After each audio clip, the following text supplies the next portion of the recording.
has a special place in my heart, dude. I played that game since I was like 13. Probably like 9 or 10, dude. I love that game. I've never played the game in my life. Are you serious? Yeah. If you play, you go through these seasons of playing for like 3 months, and then you don't play for like a year. Or like you play nonstop again for another 3 or or like, 5 months. dude, I wish I still had my Xbox 360 because I have like these old worlds where I just built stuff. And this was back in the day when the world didn't go. It wasn't an infinite world. It was just like generated a little box and you're like stuck into it. But yeah, dude, I want to see that movie. Have you seen it yet? No, We're going Sunday. Sunday. Oh, sick. I'm excited. It's gonna be a fun ride. It's the most unhinged movie. Yeah, I've heard it's like a fun watch, but it is like a terrible movie. William Walker showed me a video of the guys like when he says chicken jockey, they just like throw popcorn all over the theater. I'm like, I will lose my mind if that happens. I wish I saw it in a bigger, like a more packed theater. Because if that happens, someone's getting hit. Well, when I saw it, it was like probably 20 people in the theater. Did they freak out at Chicken Jockey? No, they didn't. It was in New Orleans though. Oh wow! Yeah. But I feel like that'd be cool. It was like a random theater in New Orleans, but I laughed a lot. I did, but it was also laughing at the movie, not necessarily. Yeah, exactly. I think some of the jokes, some of them were funny. I think it's Levi said it. You said it earlier. Like, you think it's one of those movies that's it's so bad it's good kind of a deal. I think so. One of the best theater experiences I ever had was watching Nope in Atlanta at 10 o'clock at night. Yeah, everyone was freaking out. Yeah, that movie's weird. I like that movie. Yeah, it's good. I love Jordan Peele. I mean, I think his other two movies are better, but all of them are good. Yeah, for sure. Well, hey guys, welcome back to the Slice Pod. I'm your host Chandler, I'm Levi, and we have a special guest today. Another guest episode here. Hey, I'm Andrew Morris. I'm just a good friend of these guys. Recently moved up here, so just got to know y'all not too long ago. Big movie guy. This is one of our friends that doesn't have hot movie takes and actually has good stuff. And we're like, okay, we'll listen to him. Dude, I appreciate. I'm like, I'm name drop. Mark Denham. He is like the most polarizing person. Mark. Love you, Mark. But God, we got to work on your movie takes, man. He's the one. He makes Peyton Brown look like he has good movie takes. Yeah. I think he gave this movie like a 3-star. What? I might be wrong about that. I was. Hold on, I was disappointed. Levi's going into the files here. He hasn't rated it yet. Oh, Okay, my bad. Maybe he said 3 out of 5 in like person. No one I follow is giving it less than a 4. That's and incredible. there's like 8 people. But yeah, hey, before we get into the meat of the movie, Andrew, let's go into your list. Man. Okay, let's go into the list. Start with movies or actors. Okay, you tell me. We always do movies first. Okay, let's do your movies first. It's been so long. Okay, I know, it has been long. First, I want to say before I moved here to Huntsville, like my movie list was a bit all over the place. Well, it wasn't. I felt like I almost had to, when I was making my favorite movie list, look at it from an objective standpoint of trying to find like which movies I thought were the objectively best, critically best. And since meeting both of y'all and hearing y'all's list, I wouldn't do that. I have ditched it entirely. Yeah. And so my movie list has changed dramatically over the past like 3 weeks. You've got to have some fun ones in there. You do.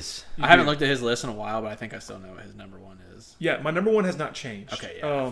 Neither has number 2, but the other ones have. So I'll start with number 5, and it is a movie we're going to be talking about today. It's The Iron Claw. It's on the list. And so I'll hold off why it's on the list until we talk about it. But I love it so much. I would say watching this with y'all, it definitely put it in like on my like at least top 20, maybe top 10. So it's close to 10. So underrated, so underappreciated. Yeah. No awards. Man, no awards, no nominations. We already had our Oscar hate episode, so we did that last. We're talking about Superman, but man, Iron Claw is on there. Great performances all around. But yeah, that's number 5. Number 4 is There Will Be Blood. Oh, is that? I've only seen that once, and I didn't understand it at all. Is that with Daniel Day-Lewis? Yeah, he's in like the 10 oil movies. So. Oil movie, yeah. I recently rewatched it, and I was kind of like you. The first time I watched it, I actually had COVID, and it was like 2020, and I think I came in and out of sleep from like watching it, so I didn't really appreciate it. The second time I watched it, I said, "There's nothing I would change about this movie." I would need to watch it. I think rewatch it with somebody like you that understands it, so I can pause it and be like, "All right, what is that?" Yeah, it is. I do remember the bowling alley scene being insane. I drink your milkshake. And there was Great like, movie. what year is that set in? 1800s or early 1900s? Late like 1898 to like. And this dude has a bowling alley in his crib, bro. Yeah. He's got like 2 lanes. Or like just the in his house. 1920s or 30s, I think is kind of when the movie ends. But Golly. so around there, phenomenal film. I'll talk about Daniel Day-Lewis in a little bit, but just love that movie so much. I'm gonna get in frame. All here. right, number 3, cracked the top 5. Dune 2. Yes. Amen, brother. That movie is the most epic movie I think I've ever seen. I'll go ahead and I just want to say this about this too. Great theater experience on that one. Also. Yes. Yeah, I didn't see it in the theater, so I kind of hate Yeah, myself. that's- For I that. told myself that was the first time. I told myself I'd never watched it outside of a theater, and then I watched it with you. But in the theater, our party this weekend, I'm Paul. dude, we should vlog. I got the cape over there. I got the nose. Yeah. Little, Heck yeah, yeah. dude, I'm excited. Oh yeah, he put the Let's nose on go. earlier, and it wasn't dry, and he took it out, and Yeah, he it's got got black stripes. He's just spray painted in black. But Yeah, dude, that movie's love that movie. like. I talked about it a little bit on the last episode, but we watched Oh, it yeah. here. Josh came later, Josh Green, and dude, it started like picking up towards the end, Yeah. and I was just like, I understand. I was So like, many I moments. get everything. Yes, else. there's so many moments. Probably my favorite, like when the moment that like starts it for me is when they go to the world where the Harkonnens are. Like everything's black and white. Yeah. And then That's what's what his starts name? it for What's you? his name? Austin Butler. Is that his name? He Fade comes in- Rotha Harkonnen. Yes. Also one of the dopest names in Yes. history. Yes. He steps in. That movie is just epic. It's Yeah. shot. I thought well. the opening when the Yeah. oranges and the people are floating up the Yeah, rock, color, that CG yeah. was crazy. Yeah. The color, I'm pretty. It could have been practical. Yeah. We can Oh, also it definitely say this movie got snubbed constantly at the No, Oscars this year. Don't worry, we ripped it anyway. Okay. Fair enough. Fair enough. Last episode, we were Yeah. like, "You gotta be kidding me! You gotta be kidding me!" But me and my best friend, he lives in Tuscaloosa now. Shout out to you, Ben, if he listens to this. But we have this Make him thing where half the time when we answer the phone, we'll just do something like, They should remake that one, the one Super Bowl commercial. They were like, "What up?" They should just redo it with that. Wait, you want to know why I watched that movie? This is kind of crazy too. I went to Hans Zimmer. in Oh, concert, yeah. right? Yeah. and they started playing the music, and I Because was you like, hated the first one, didn't you? "Yeah, dude, the first one sucks." Okay, we gotta change that. Disagree. But LK thinks the first one is better than the second one, though, which is an That's extremely just hot take. crazy. Yeah. It's just But- bizarre. Yeah. yeah, he started playing the what's the? It's called Paul's Dream. That's the Yeah. the woman going like. Yeah, and there's I forget how it goes. Yeah, that. And I was like, okay, dude. And my dad and my brother are like hounding me to watch it. My friends are hounding me to. I gotta Yes. watch it. Yeah. Yes. So I came back and I was like, Levi was like, "What are you doing this afternoon?" I'm like, "I am watching Dune 2. I'm doing laundry and I'm So watching good. Dune 2. So I think I saw it 3 times in the theaters, and then one other time. So it's my Top Gun for yeah. you. Yeah, I know. Which yeah. I've only seen that once, also. It's like a yearly watch. For I me. haven't seen Maverick yet. Is that That's the one. Wait, you- I've seen that. No, that's what I'm saying. Maverick is my. Oh, Maverick. I've saw it 4 times. Top Gun Maverick is way better than the original. Is that bad? Come watch it at my house. Okay. And I say this because one of the reasons I kept going back was the sound. Okay. I should have went back and saw if another fight broke out. Did you listen to the episode where I talked about it? No, I I didn't. went with my dad on Father's Day. Me and my sister did, and the kid got knocked out in the back. And so we missed like 5 minutes of the movie. So my dad goes out, gets him to rewind the movie. When he comes back in, everyone's applauding. No way. I- Shout out to your dad. It's one of I teared up in that movie too. Okay. I really It's do incredible. want to watch it. I need to rewatch the first one. It's And then go back. first one's No, whatever. you don't have to. It's like the There's- emotional experience. No, I'm gonna be honest. You can. You I- can, but they do a good job of like. Okay. kind First of one's like a 3. Second one's a 5. Yeah. Okay. And I'll just say like. The second one again does a good job of like bringing Okay. like you don't necessarily have to, but they kind of explain like, oh, this happened. And in Okay. my mind, that's like the benchmark of movies are back theater wise. Yeah. Oh yeah, Yeah. All right. Keep moving Number on. 2, yeah, sorry. Number 2. No, we like to do that. This movie used to be number 1 until I came to my senses. What? Uh-oh. No. This has still been number No, 2. I know, for a while. but it got dethroned. Yes, it did get dethroned. So when I remember going to the theater and seeing a trailer for this movie. It's Green Lantern. No, I'm just kidding. Oh Lord! Oh man! But anyways, I turned to my dad and I told him that's going to be my favorite movie of all time. In the trailer, Interstellar. Oh, yeah. Dude, the trailer for I that? wish I watched that in theaters. Yeah. No, oh, I did. I'll never forget it. 2014, me and my dad went. We came out of the theater, just me and my dad. We sat down on the hood of my Camaro, and he was just like like no words were spoken. Yeah. like nothing was said. We got up, Yeah. left in silence. Yeah. Sat in the hood of my car, and he just looked up at the stars. And I looked up at the stars, and he's just like, "Wow." Yes. I just showed it to my dad a few weeks ago for the first time. He hadn't seen Oh, it. really? He's like, When I was at Auburn, my roommate Wiley, shout out him. We watched movies together all the time. We watch movies. It was his favorite movie, and he had the poster in his room, and he was a big, Hans Zimmer and Christopher Nolan guy. Like right before he graduated, he walked around campus listening to the Interstellar soundtrack. Let's go. How could you not? Dude, yeah. I had watched it the first Dude. time and did not comprehend it, and I was like, it's like a 3 for me. He's like, dude, I'm gonna kill you. And then so for his birthday, I was like, I'll rewatch it again with you, just before you graduate. Did you have a changed opinion? After Yeah, and I was like, dude, this is amazing. It just takes you a couple. The hours. soundtrack is like that might like even at the concert because he was kind of teasing us the best soundtrack. with the soundtrack and like he was talking about Hans Zimmer. I shared it a little bit in the last episode, but he was like, "Yeah, I was at a party and Christopher Nolan was there, and me and him are like kind of like not social butterflies." And he's like, and we got in a corner, and he was like, "Look, I'm working on a new movie." He's like, "I want you to do the music."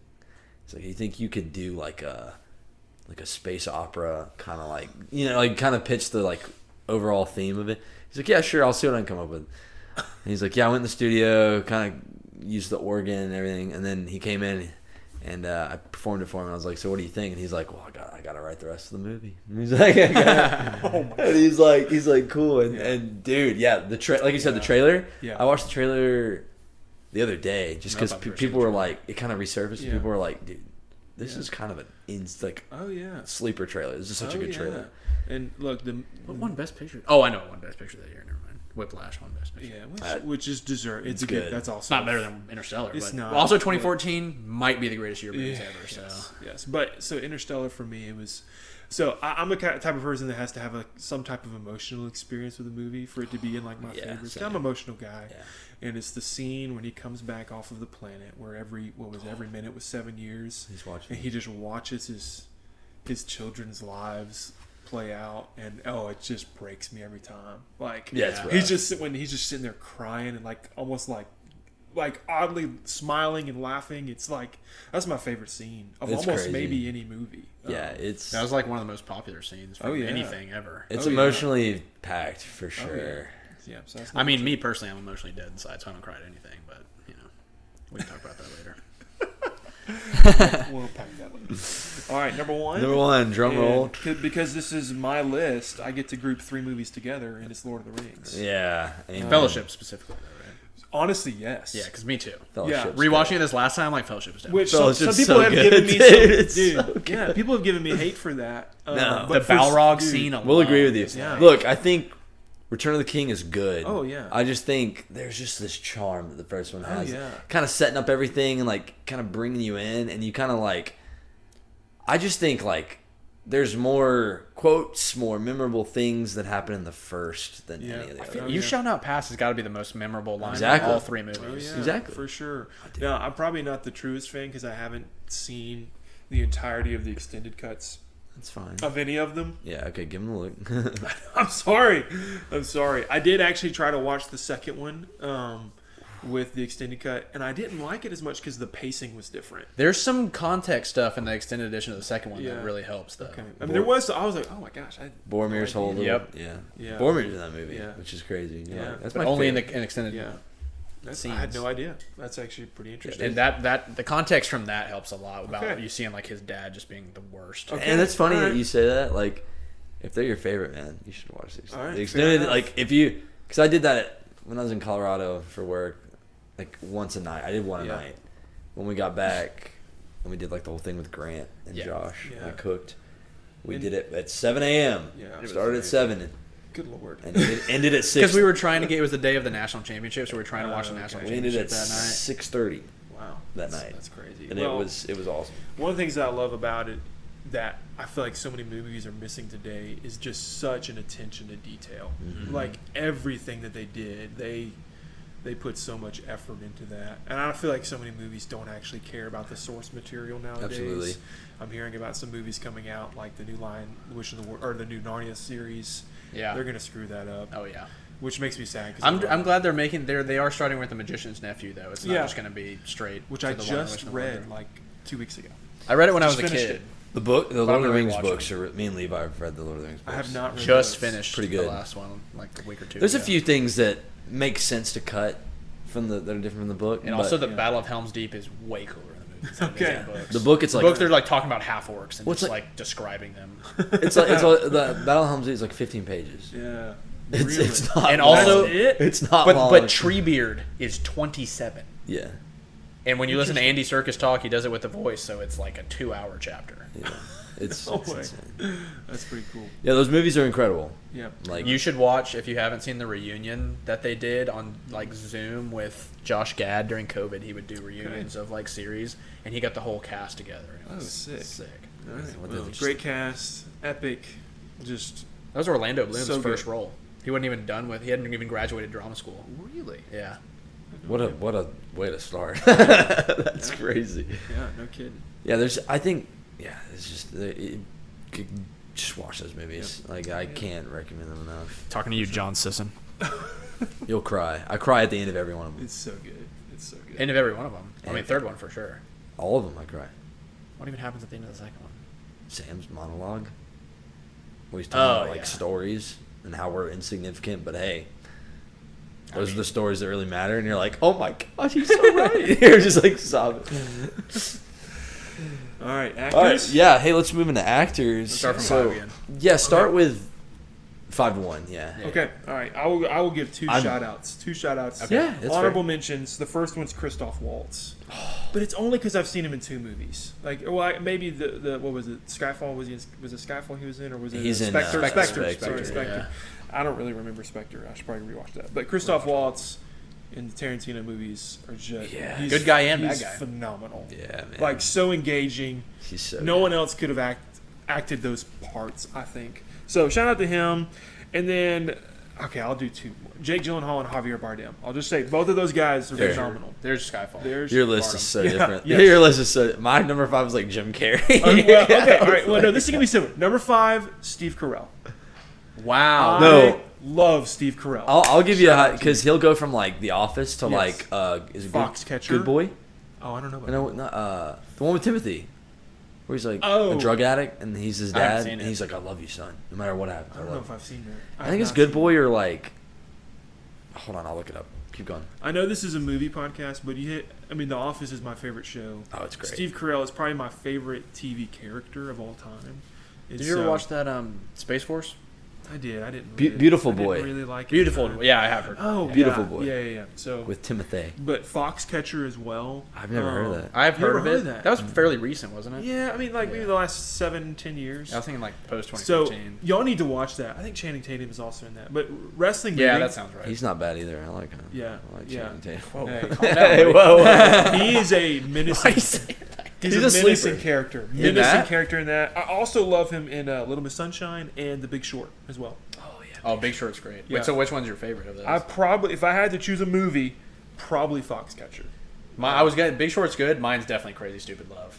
I forgot about Crazy Stupid Love. That's right. He hasn't seen that movie, and he has to. Very good. Very good movie. Because it's just the same 2 from La La Land, except it's a happy Yeah. ending. Yeah, yeah. Boo. It's true.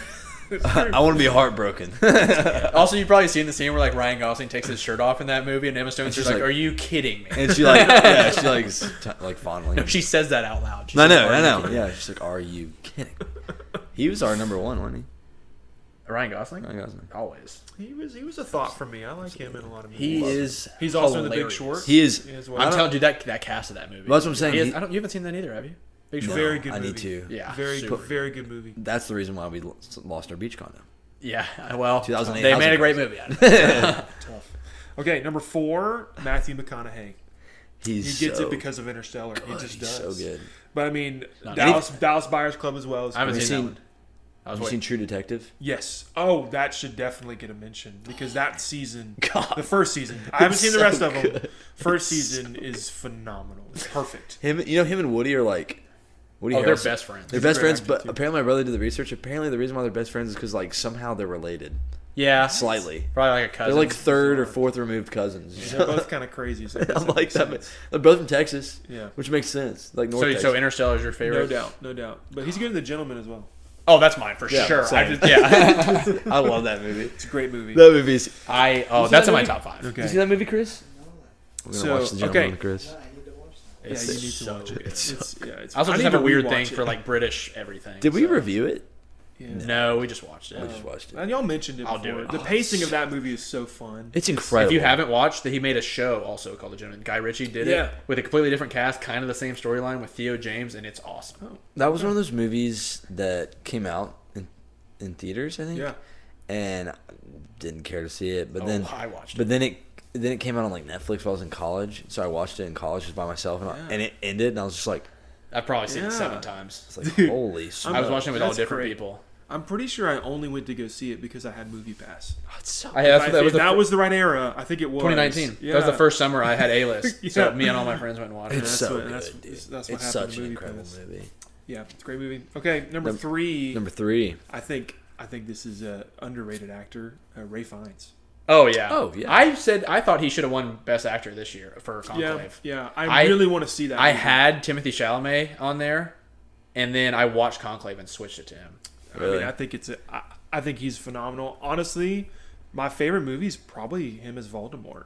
I mean, he doesn't miss. He's phenomenal. You forget that he's Voldemort. I He's know. only an He's absolute phenomenal. rippers. But another good movie. I mean, obviously he's in Schindler's List. Yeah. He didn't, and the fact he didn't win an Oscar for that. I know.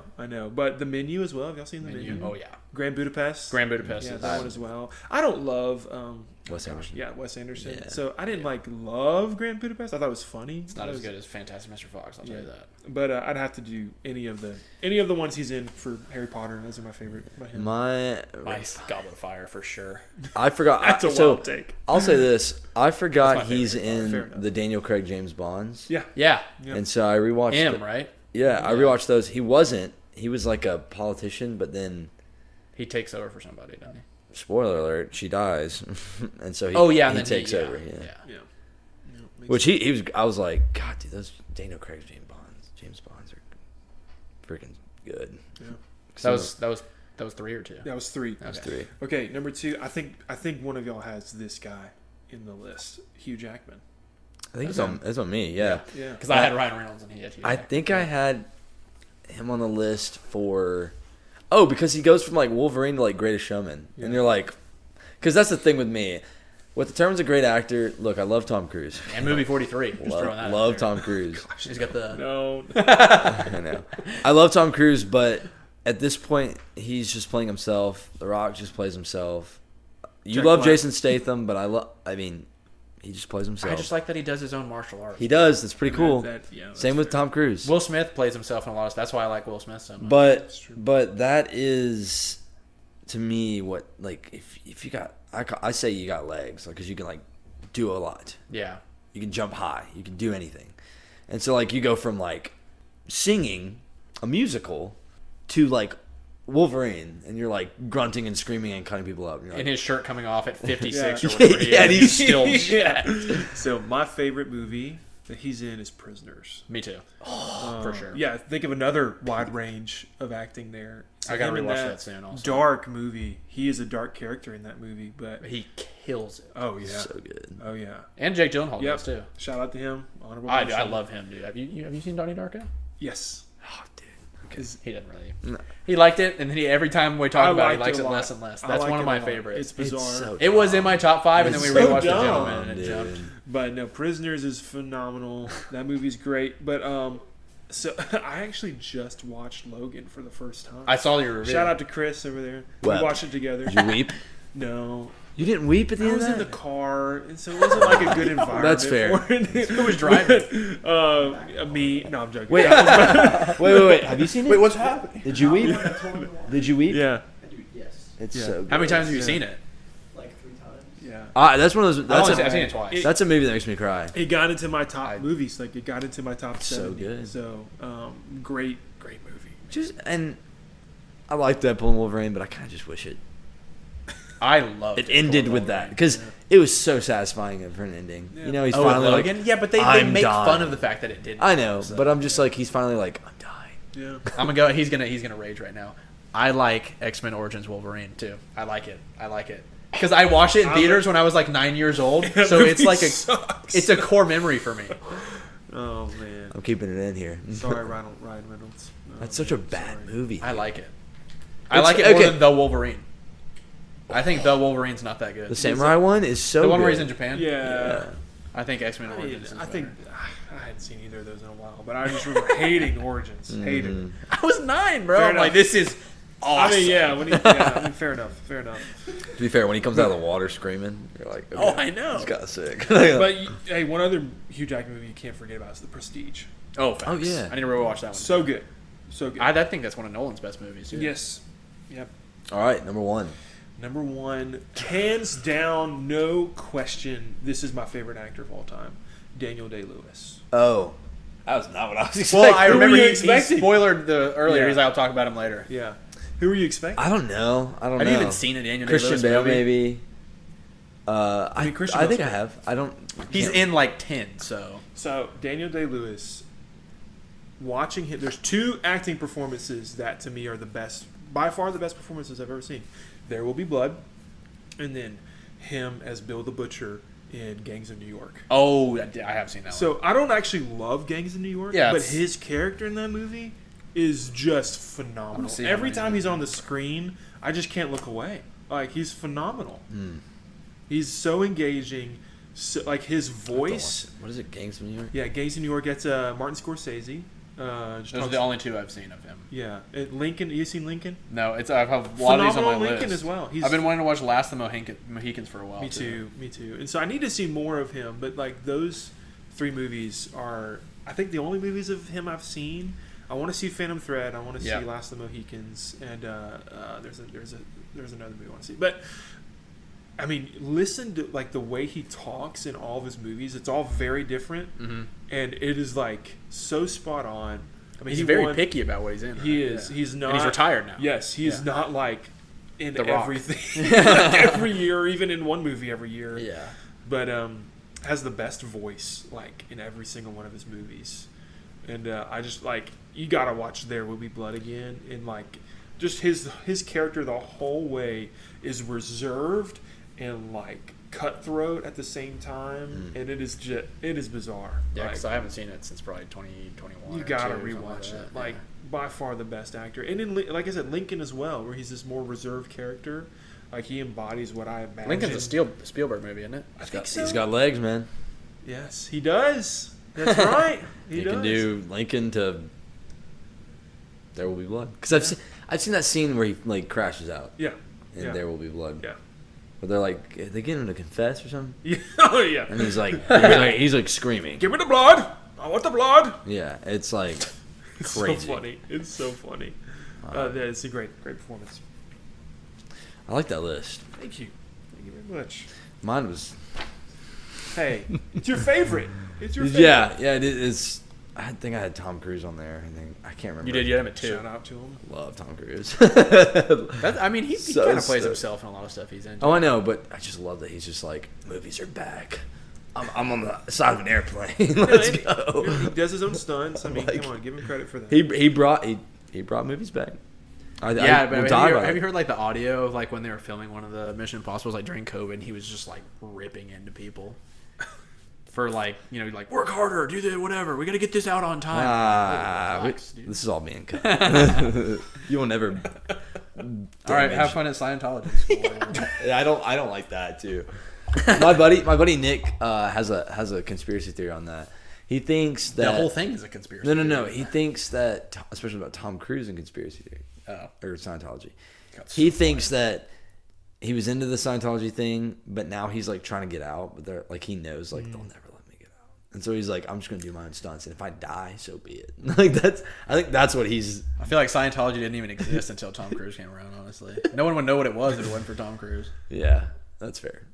All right, guys. So today we've got a special movie. It's been on my list for a long time, and I'm glad Andrew called it out and was like, "Let's watch this," because I've been meaning to watch it. I just haven't had the time. But we're watching 2023's The Iron Claw, starring Zac Efron, Jeremy Allen White, and Harris Dickinson, and Holt McCallany, and Mara Tierney. Those names are Lily James. Lily James. How did I forget her? Yeah. Mariah Carey. She was on the I'm pretty sure she was on the bracket. Yours, she went on mine. Yeah. Hey, let me read the IMDb summary to you guys. This is the true story of the inseparable Von Erich brothers who made history in the intensely competitive world of professional wrestling in the early 1980s. That's pretty good. Pretty good synopsis there. All right, spoilers start now. Yeah. Spoiler alerts. So I'm going to read what happened with the brother that was not included in the movie. Oh, wait. Well, should we do that later? No. Start Why? now. Why? They have no idea what we're talking about. Most of them haven't seen it anyways. This movie's about, like, 4 brothers that love to wrestle. All right, now tell them about the 5th one. No, it was the sixth one. It It's was not the even sixth spoiler one. because he's not in it. So it's I not. know. Well, technically the movies have 5 brothers, and this is the Yeah. 6th one that actually wasn't included. Yes, because this says the youngest Von Erich brother is missing from the narrative. Chris, shout out. Chris's story shares thematic aspects with other siblings, and the director was years into writing the Iron Claw script when he recognized that unfortunately there's a repetition to that tragedy that would be hard for a movie to sustain. He said he grappled with that for a very long time, but finally made the tough decision, but it felt like the right one. Streamlining the Von Erich saga into a feature-length movie was an impossible task, so there's so much that got left out. The death of David's daughter of SIDS at 13 weeks old is not shown, nor is Carrie's family depicted. There was never going to be room for everything, and so every decision was a difficult one, made with care and consideration to get it into a focused movie that is at the core about Kevin's survival. That's probably a fair choice. This movie, I think if there's any struggle in this movie is that some of the brothers don't get the same time of day as some of the other ones. Yeah. On screen? Yeah. We'll that's go... fair. That... Yeah. Yeah, that's fair. But so We makes can chat sense. about that and what we would change, because Yeah. that's probably something. We can talk about that now. Yeah, like you talk. So Carey didn't come in till I didn't pay attention what the timestamp was because he was training for the Olympics. He didn't come in till. It's a solid 45 minutes. Yeah. 40 minutes in. But that's it's understandable on why he's not Yeah. there. yeah. So, yeah, we have... Who is wrestling at the start of the movie? It's David... It's his dad. It's the dad. Oh well, that's like the. Which of the brothers is at the... Because Kevin. Carrie's It's at the Kevin. Olympics. Sorry, it's Kevin. Because Kevin's the oldest living one. Because the oldest one overall died at when he was 5 or when Kevin was 5. When the kid was 5. I think the kid was 5. Yeah. Can I just say, the crop top and jorts when he's like, let's get up and run. Let's Yeah. go and run. Let's want to run. It's like, what, late 70s maybe? Lots of tidy whitey Early shots. 70s? Though. Yeah. Forewarning. Lot of package shots. Yeah. You got to tone it back a little bit. Yeah. It's kind of crazy. There were a lot of close-up shots overall too. but yeah. Like it's just like belly button down for a little while, and you're like, what are we doing? watching a FedEx commercial. Yeah. Fair enough. Okay, that was good. But also their haircuts are disgusting. Like, what are we? Yeah. Was that the thing? Was that actually a thing in the 70s? Just trash hair. I think so. Carrie's was the most normal because that's pretty much what Jeremy What was. about like you look at Once Upon a Time in Hollywood and freaking Brad Pitt could be hot. Brad Pitt's haircut is? I'm like, yeah, that's It's California. That's This the is 70s. Texas. True. Yeah. dude. So shout out Texas for having. And you garbage pointed this haircuts. out. Zac Efron has the same haircut for as the whole. He's in like span, it's like time 19 span. to 86, and he's like, I'm still rocking the bowl cut. I'm like, come on, man. For some reason though, I thought Mike's hair was even worse. Yeah, Mike's hair. Mike It was was the bowl youngest cut, but brother. it was super straight, and then His it was was like a straight weird. bald. It was like a lot of forehead. At least Yeah. Zac Efron had like short He bangs had or like a something. little bit of like a mullet kind of. Yeah, he did. David's was bad, but it was all bad. So I think the interesting thing about this movie is that I knew nothing about the content of this Yeah, movie. I could care less about WWE wrestling. This isn't WWE, but it kind of, I guess, was what it was. Well, WWF turns into WWE. Yeah. So. And so this was kind of the pre. regional, Yeah. more localized thing to a degree. So I don't like wrestling. I guess that's why I was going into the movie. I was like, I don't know what to expect. I actually didn't even know it was like that kind of wrestling. I thought it was more, your normal kind of wrestling. But one thing, this movie's so underrated, like Yeah. significantly Very, very underappreciated. And I mean, to be honest, I don't even know who Sean Durkin directed it. I don't know. He who wrote it that also. is. Yeah. I don't know who that is. I looked up the other things that he Yeah. directed. I've never even heard of them, and so this movie really just came out of nowhere. Yeah, I haven't either heard of any of these. I mean, the only reason I watched it was because one of my favorite YouTubers recommended it, and so I was like, well, I guess I got to see it at some point. I wanted to watch it because I saw for a little while my Instagram feed was cursed, and what I mean by that was like just like really Sad. it's like sad movie scenes. Yeah. For some reason, and I was just like, why is this pushing it to me? But it was the scene at the end where he's like sitting in the grass crying, and I'm like, what? Oh yeah, because you said you'd already seen the scene. I was like, well, But It didn't matter. It didn't no, matter. but I didn't know what was said. I just, really? It was just a. Okay. It was like a smash cut of him being like Okay. crying, and then it just like cuts to something else. I'm like, oh wow, That scene so. that looks emotional. I should watch I that. had wanted to watch it for a while, but all the people I'd known that had watched it were like, dude, I bawled my eyes out. They did. I did. Yeah, I was gonna say you're stone. Because I told you my roommate's sister, I was like, I've never cried in a movie, and she was like, well, wait till you see the Iron Claw, and then so I watched it the first time. My review was didn't cry, Alice. Sorry, Alice. Well, I don't typically cry at movies. I feel like I'm Really? crying more now than I did ever since having a son. And now this one, because I saw it after I had Mason, like, because what this movie is all about is obviously it's following the brothers, but what it really is about is a couple different things. What does it mean to be a man? What does it mean to be a father? But really, what does it mean to be the leader of your family? And so I think this movie is going to hit anybody's heartstrings that has children, especially boys, or if you have a brother. I mean, Yeah. Especially, I resonate with the brother aspect of it.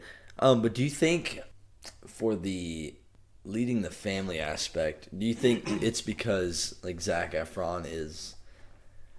I mean, obviously the dad's kind of leading the family, but do you think it's because like Zac Efron? I almost feel like his character is it David. Kevin.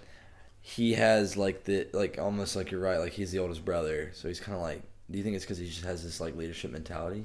well, actually, the movie addresses that he technically isn't the oldest brother. Yeah. The brother that died first was the oldest, and he points that out in that scene that he has with Lily James's character, Pam. That he's very quick to tell her that like, hey, I'm not the oldest brother, and so he has such an appreciation for his brothers. That didn't seem like he wants to take that place. So no, I don't think at the beginning of the movie or even halfway through the movie, Kevin would know how to be a dad, and so because of the dad that he saw, hey, great acting performance by I don't even know how to pronounce it, Holt McCallany. I thought the dad? It's phenomenal. I've seen him in some other stuff. Yeah, I have. He's too. in a. Fritz, I should say. He's in a new movie coming out. I think I saw that. I don't know what it is, but He was in Fight Club. hold on, let me find him. Fritz? What's his name? Holt McCallany. That's crazy. Fight Club, Nightmare Alley, Justice League, Alien Oh, he's in- 3. he's in- Wrath of Man. If you guys seen Wrath of Man, he was like the main bad guy in that. He's coming out. He's in I think he typically plays. He's bad in The guy. Amateur. That's coming out. That's what I probably saw. Oh, okay. But I think Yeah, he did good. He's doing good. Yeah. so. The beginning of the movie, there's a really important line that's repeated a few times throughout the film, and it starts off with Fritz von Erich, the dad. Of course, this is a flashback scene to about 20 years or maybe 15 years prior, talking to his wife and saying, "I have to be the very best." Well, I actually kind of wrote down. I want to mess this up. The black and white scene. Yes. Yeah. Because the only way, like, to be protected, to provide, is to be the very best. And just a couple scenes later, Zac Efron's character Kevin is repeating that same line as a narrator as they're kind of watching some of the brothers kind of work out or do whatever, get ready in the morning. And so it's clear that the dad's mentality has translated to his children. And that's an aspect of the movie when I watched it the first time that I was surprised by. So I think I expected it to kind of be like a normal terrible parent, son rebels. That's not this story. All of the sons love their dad, respect him, and want to please him. They're brainwashed. They are brainwashed the whole movie until the end. But like they genuinely, like, there's never a moment for most of the brothers of this like bucking against the system. Mike slightly, but still, eventually they all like submit to what he wants. They didn't really break down. It kind of was just like Mike's not gonna wrestle. He wants to be a musician. All of a sudden he's wrestling. They didn't really. Yeah, he's kind of one of those characters that didn't get enough time. Yeah, I figured that's where you were going. Him with and that. David.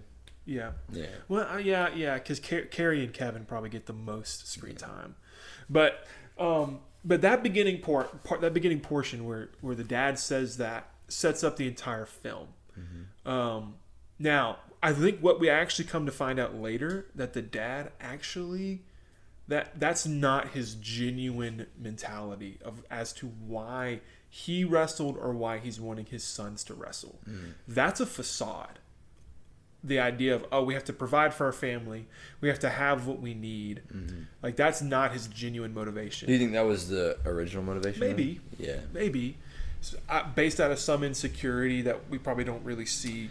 I think maybe it was, and then because he never got the heavyweight, he's like, I gotta have it through my son. Yes. He was living vicariously through Correct. That's his real motivation, because he talks a lot about the guys, the higher ups, whoever they are, the guys who lead the organization that they're a part of. They hate us. Yes, they're against us. The world's against us. But in reality, he just is upset he didn't get to live his dream. That was the first thing I wrote down in plot, was the dad gaslighting the sons that it's them versus the world. Yes, it's very cultish, and I say that because like he's kind of setting them up to be like, hey, think about it like this, dude. Like you're right. Like, you got to provide. You know, like if you're playing music. Like, look at me. I used to play music. My wife's telling me I used to play music. Yeah. Didn't pay the bills. She's not much of a help the whole movie either. No, she is useless. What was the first thing Does she even love her kids? When Kevin came in the room to her and said, I need to talk to you about something, and she's like, you need to talk about that with your brother. That's not really my problem. She's talking about how the dad was being too hard on Mike. Oh, yeah. Okay, that's what it was. And that was very early on. Yeah. Oh, yeah. And she's like, talk to your brothers. That's between them. Well, the brothers can't do anything. He's the dad. You're the only one that's this status. Gosh, it's just and like there's the whole curse thing too, which is pretty interesting.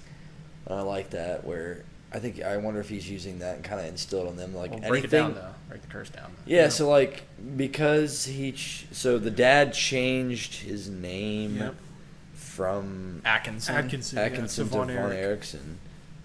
Von Eric. Von Eric. It was his grandma's last name. And there's like a rumor he starts or the family starts where it's like, well, it was with the grandma too, like back then, like there was some bad stuff. They don't actually say what happened. They just said bad stuff happened. They're saying like bad stuff, like it's like my family's cursed because of it. And so like because of that, like, you know, they don't win this, they don't get that, things don't work out for them in this way. And I like to think of like again, like a cult, like the dad kind of distilled that, because he's like, you know, I want them to know that you can't be subpar or even par. You have to be the best, because we got the world's against, like, you know, curse. There's a curse. The world's against us. We're never going to succeed, but unless you're the best. And so like I like to think of it as like that's a motivation for him to push on his kids to be like, remember the curse, guys, because, you know, you're going up against like Goliath, and we're like a mouse.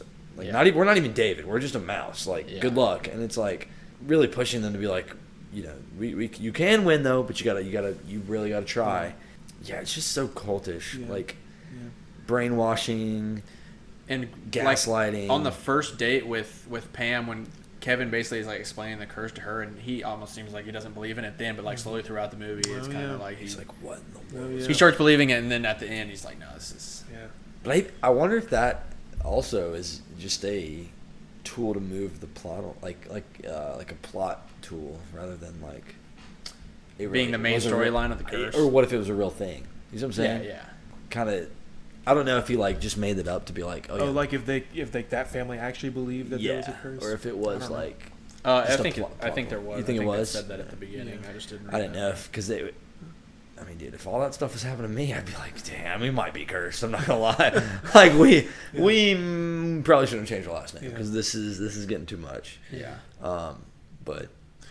So yeah, I think what's so interesting. So yeah, that's a huge plot point throughout the entire movie, and it's interesting because it's like they trickle it in at the beginning, and then I feel like there's like a long portion where, you know, nothing really happens. Good things are happening. Yeah, actually. Great things are happening.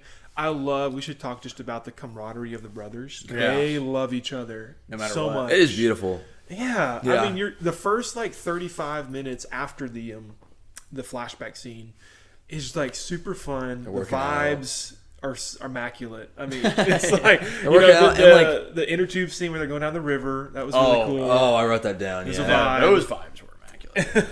Yeah, I like the scene where they're going into that. Well, I don't know if it was Kevin's first wrestling match. It might have been with the brother, where where they're kind of like doing that pan scene. You see everybody walking into the stadium, and Oh yeah, I like that scene a lot. It's just cool. I See everybody's hair outfits and stuff. to your point about like camaraderie. Like, I think it'd be very easy for like a brother that's like an outcasted like Mike to be like the brothers hate him or ostracize him because they're like, oh, you don't like wrestling? Yeah. Who are you?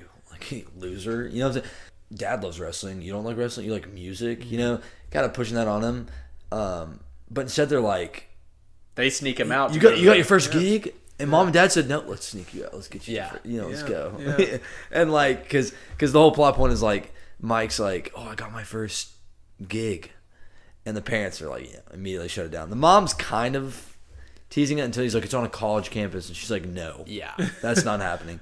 And so then it just hard cuts to them like sneaking him out the window. I'm like, Yeah. that is and pushing the truck down the freaking driveway. awesome. Like, I love like this is brotherhood. Like, Yeah. like I'll do anything for my brother, even if we all get in trouble. And like just being proud of him for being like, you're different, but like that's fine. Like, look, you're playing in a band, you're not wrestling, but that's okay. Like, look, you're doing your own thing and you love it. Like, that's cool.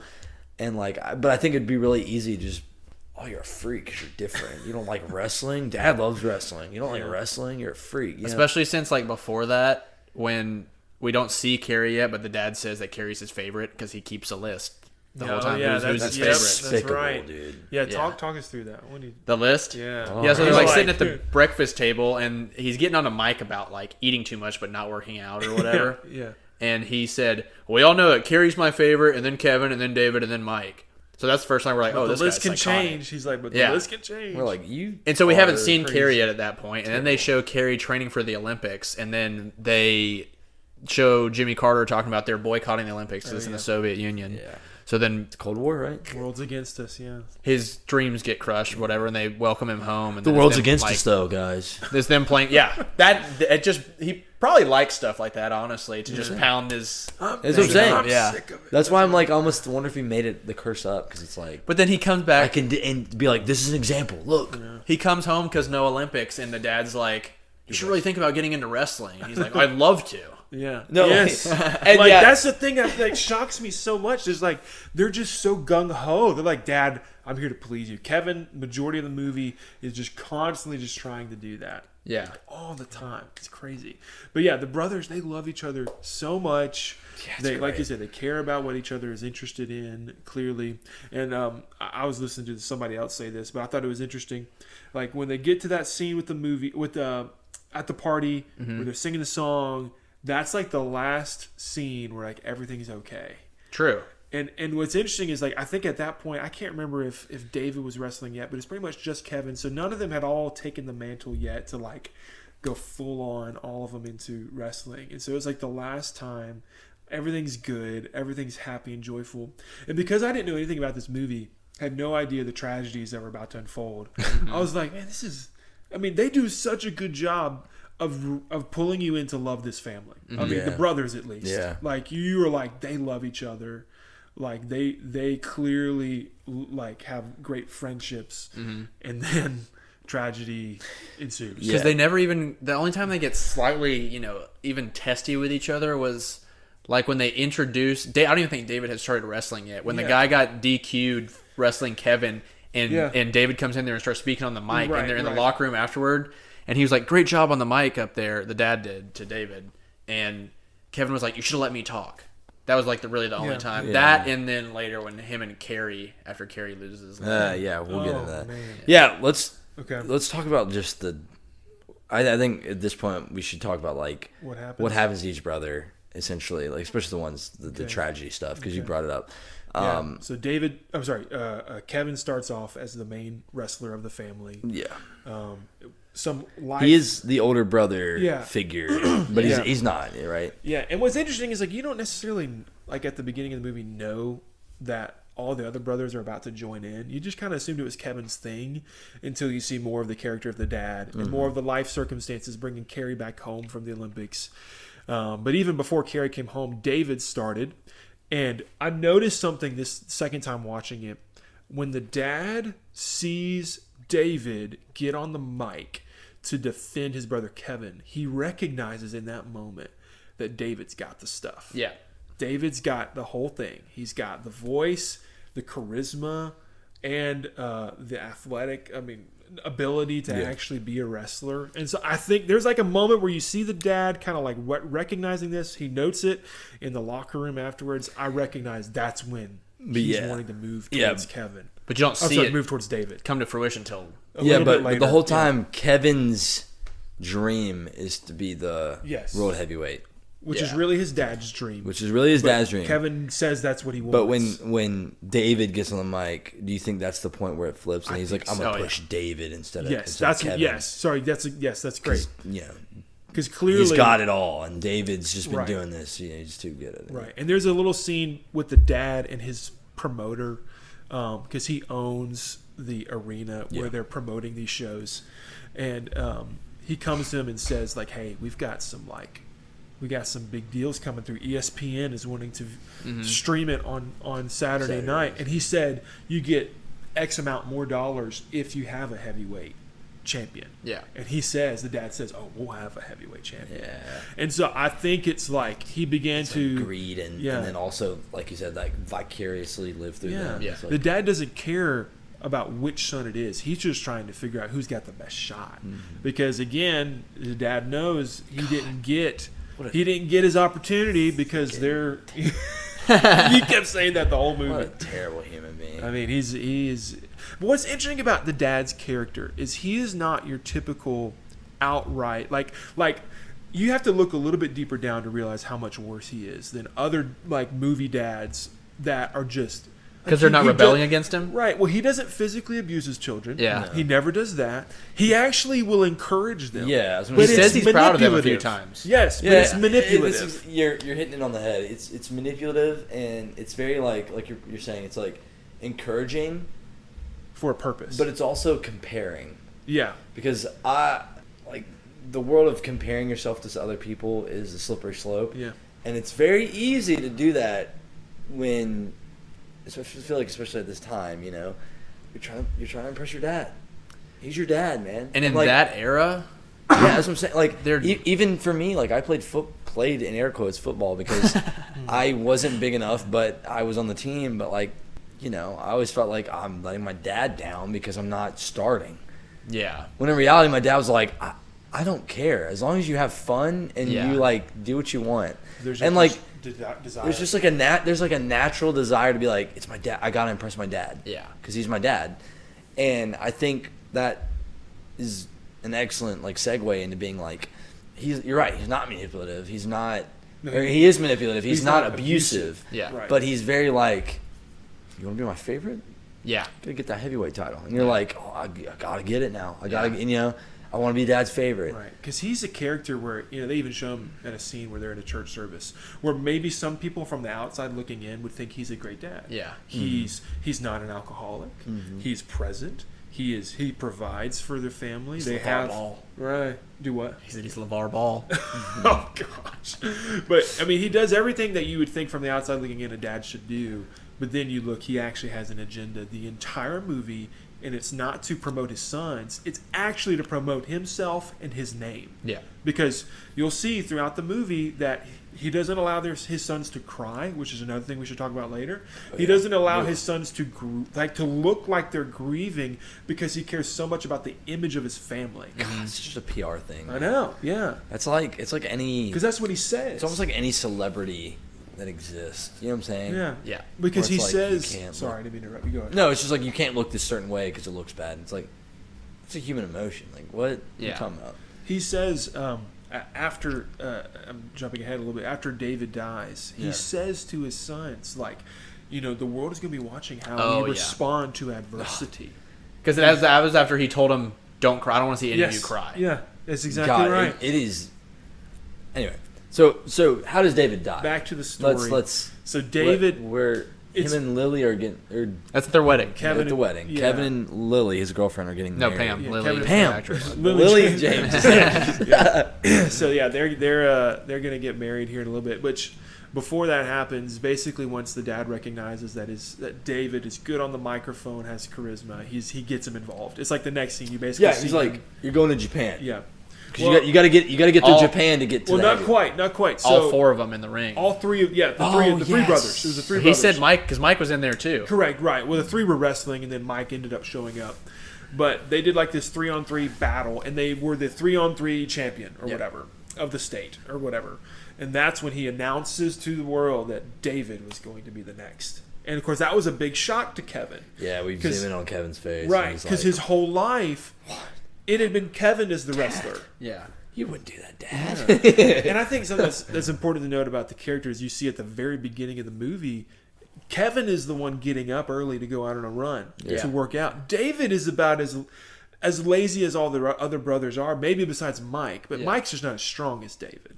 But David doesn't put in the work, and so that puts in some tension that Kevin, you can tell, like Zac Efron put in the work to put his body in shape for this performance. David doesn't look like that at all. No. You know, A little Yeah. skinnier. right, But not as skinny as Mike. But David's the one that gets the opportunity, and you're right. Like he hears from the higher ups that he gets the opportunity to be the one to try to get the heavyweight title. But even when the dad says that in the ring, though, like, oh, if it's going to start with David and then Kevin and then Carrie and then Mike, right, when they zoom in on Zac Efron, David looks at him, he's like, I'm sure he didn't mean that. yeah, and he's like, that doesn't. Because make there's really sense. there's no animosity between them after that. Because even at the wedding, when he's throwing up blood in the toilet, he like, sits down on the floor with him, and Yes. you know, Well, they're I know. brainwashed. And he's like, Well, I'm it- proud of you. You're achieving Dad's dream. Yeah, well, at least For they. us. And it's like, for the family. It's still nice to not really see the brothers ever fall out. there's no individualism. Right. It's like you were just my little pawn. Yeah. And you're gonna shut up and deal with it because I'm your correct dad. And because it's this like, is the best opportunity. But for the it's fact that it's they're for the family. the fact that they're competing for his favorite the whole movie, the fact that they never fall out is impressive. Oh yeah, Because Oh, and it's crazy because they're brainwashed, and it's Right. like how, like to your point, it's like how are you not like? Yeah. Because I thought that's what's gonna happen. yeah, me too. Because at the start of the movie, we get the whole like, oh, brothers for life, and you're like, oh heck yeah, and then I'm like thinking like, Zac Efron's character's gonna get like Ostracized. screw this, I'm done, like rebel. You know what I'm saying? Like, you're picking David over me. I put on the work, and, and rebel, but then he's just like, yeah, I'm proud of you.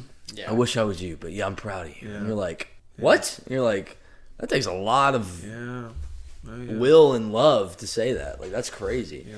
So as the movie progresses, that's what you see. David gets the nod. But before that happens, as they're still touring around playing places, all three of them together, you start to see scenes of both Carrie and David abusing substance and abusing alcohol. And so now to me that was another thing that I mentioned. Like it was like kind of subtle. It was basically like one or two scenes, very quick scenes if you see that happening, and then you get to the bathroom scene at Zac Efron Kevin's wedding because Kevin and Pam.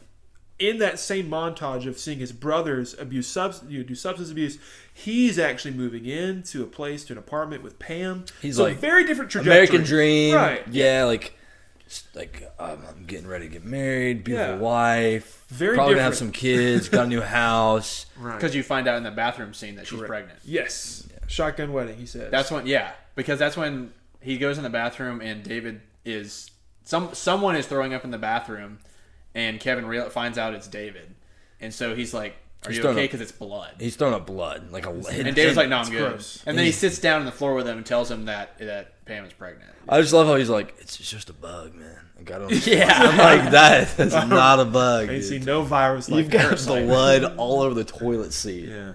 And And really- I love, there's like that little sarcastic line that Kevin gives to him. He's like, so you can't go to Japan.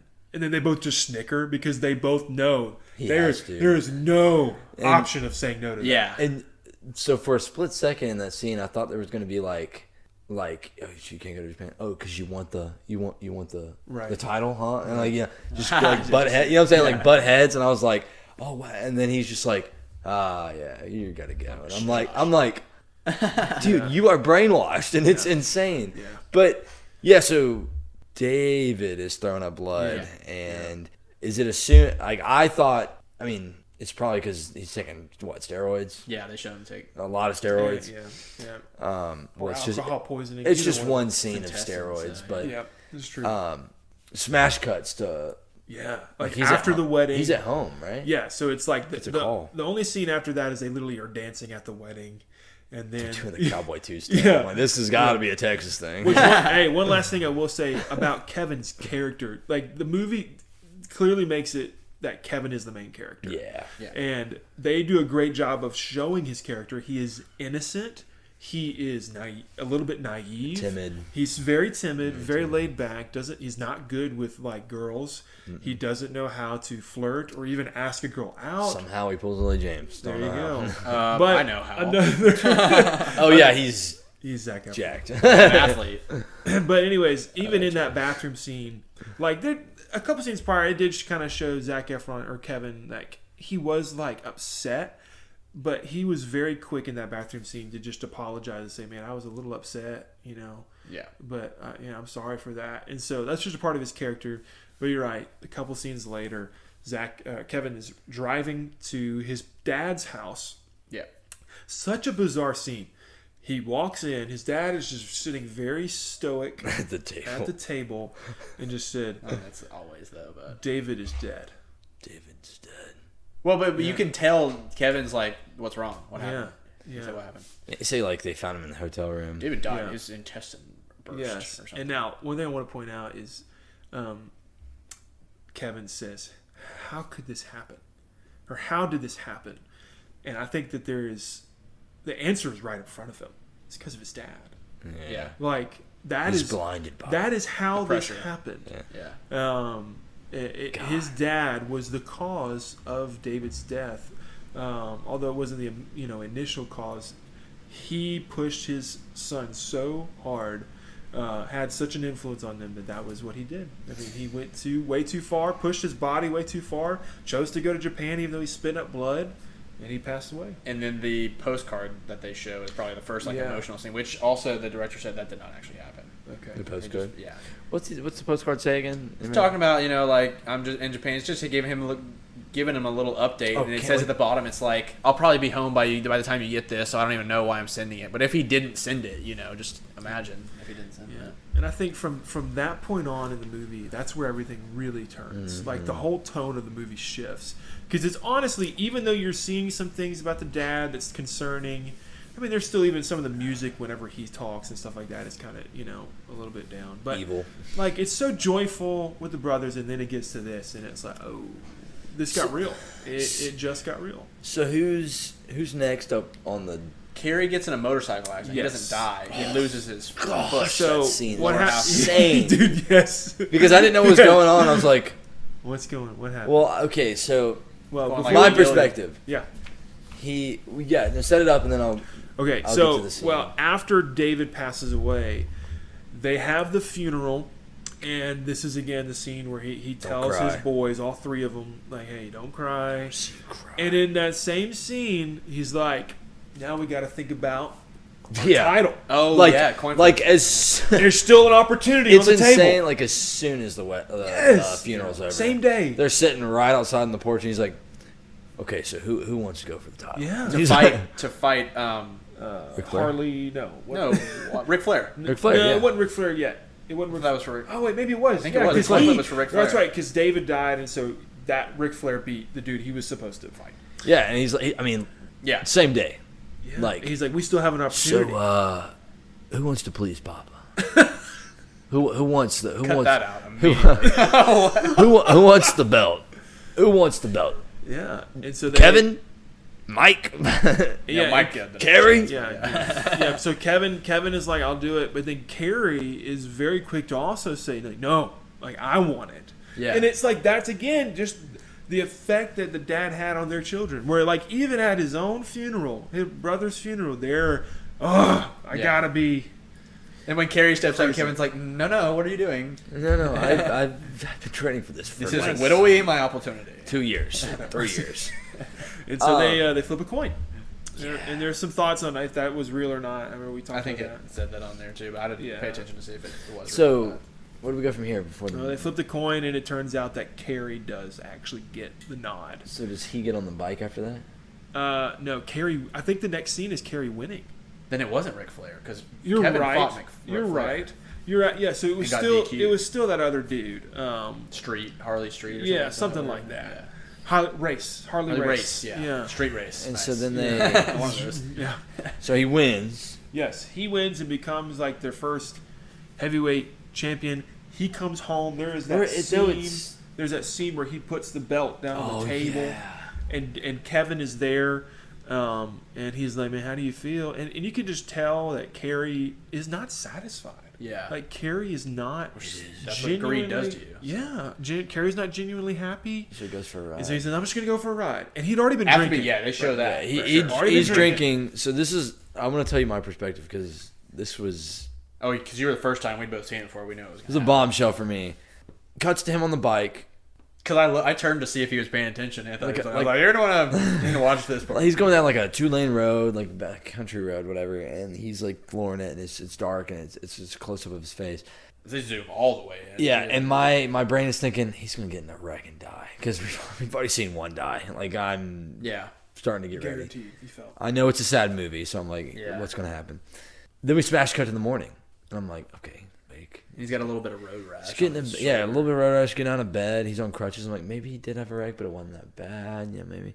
And then he walks into the kitchen, and the way it's framed is like it's a wide shot of the kitchen, and the counters in the way, and he just walks into frame. Yeah. And I'm watching. I'm like, what are we doing? Like, what is this? Like, what's happening? Like, he's not dead. Clearly, he's not dead. And he's got some scar. Like he's got a little road rash, whatever. And then I look down, and my boy's like foot is gone, like from his shin down. It's a stump, and I'm like. I remember you being like, "Whoa!" I was like, "Whoa!" Does anybody else see that? And I was like, "Oh wait, I'm the only one that has not seen this movie yet." Dude's on crutches because he lost his leg, and dude, I was like, "Here we go." He's gonna be like, "The world's against us, sons." Took Kerry's leg. Yep. Mike, you're up. Mike, you're up. Pretty much, that's probably Better exactly what synopsis. happened. So it cuts straight to them. Well, Mike's back. yes, but there are a couple scenes that are important of Kevin having to find a new tag team partner, and that's important because you're like one thing that he does say throughout the movie, especially to Pam first, that he just loves wrestling with his brothers.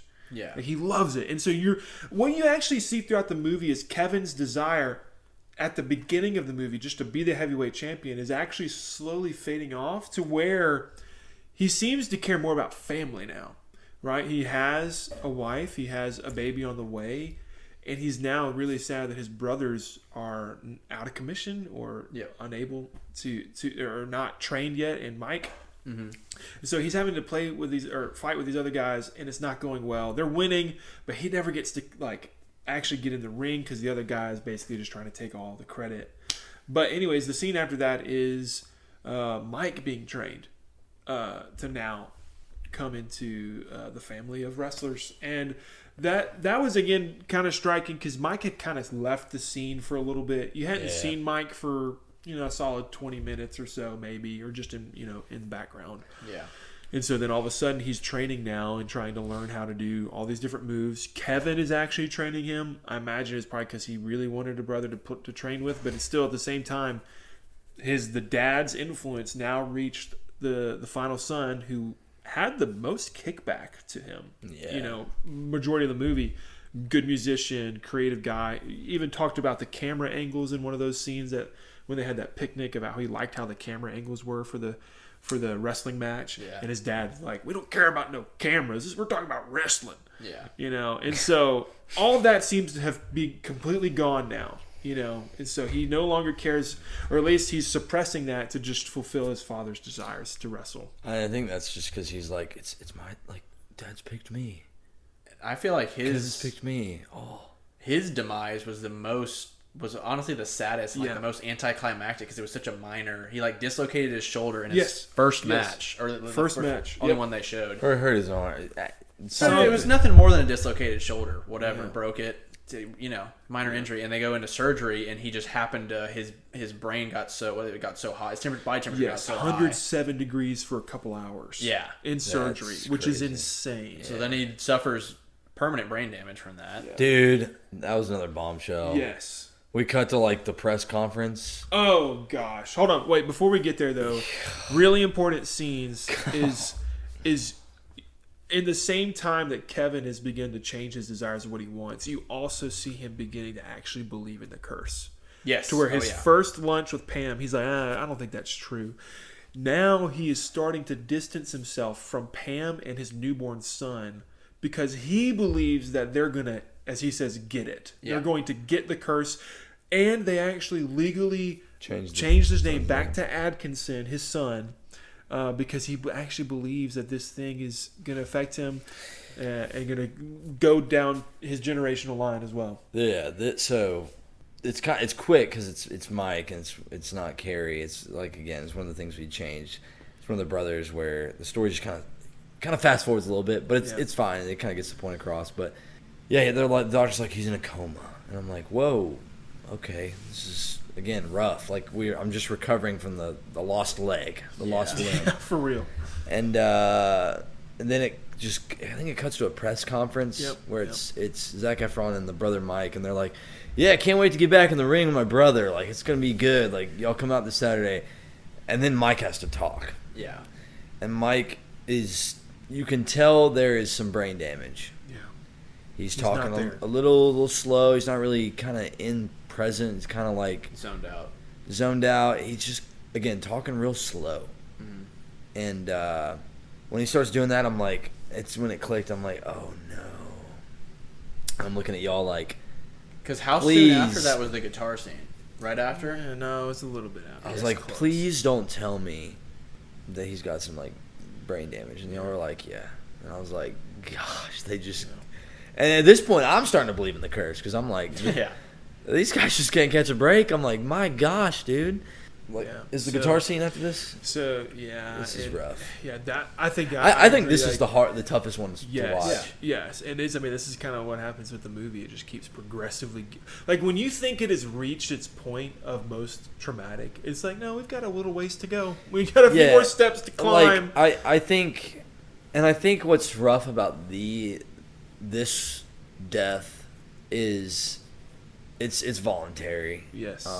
It's the first voluntary one. Yes, of the family. A little spoiler for the later one, but they're both. You can complete over it later. Who cares? They're both sewer slides, but this one just seems to be a little more heavy hitting because it's the brother that no one cared about, and it's the brother that found something he was like good at other than wrestling, and now he's not good at it anymore.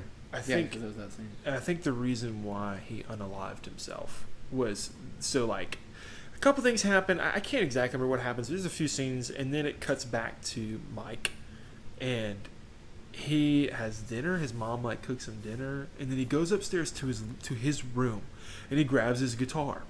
I have a theory about this too. Yeah, and so before at the beginning of the movie. He's a great guitar player. You see him playing. He's got a gig. An incredible Gibson Hummingbird, which I love that guitar. It's wonderful. But he grabs one of his guitars in his room, and he can't play even like one of the simplest chords, like one of the first chords that you play. And so you hear him. He kind of is getting it, and he's like, there's a lot of buzz on one of the strings. He can't even like press down properly to play. And so like that was so tragic for me like to watch the first time because I recognized that's again the effect of his dad. His dad took away his creativity, his ability to play music, which he loved so much.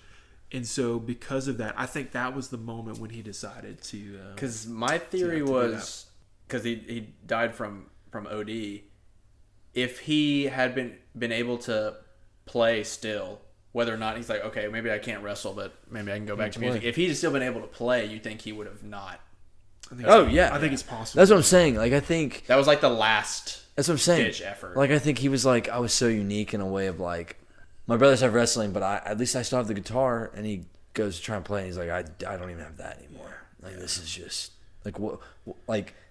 And I hate to say this is the thought process, but it's like what do I have to live for anymore? Yeah. Like I can't even be good at what I was good at before that. Yeah. Everything God, has dude, it's been brutal. Everything has been corroded by the dad. Yeah, because he would have probably 100% would have not wrestled if it wasn't for the dad just beating it into his brain. And what sucks is like it cuts to a shot of him in like the bathroom, and he just like whole bottle, just throws the whole bottle in his mouth. And I thought he was just gonna. The sad part is it's not even like he just stayed in his room. Like he's like, I gotta run away too. walks out in the field. And I'm just like, God, dude, like I don't know. It's brutal because it's like he's just like, I can't even be in the house. Yeah. I'm just gonna go die in a field somewhere, and you're like, So then all of them have to go find him later. Yeah. That scene's rough.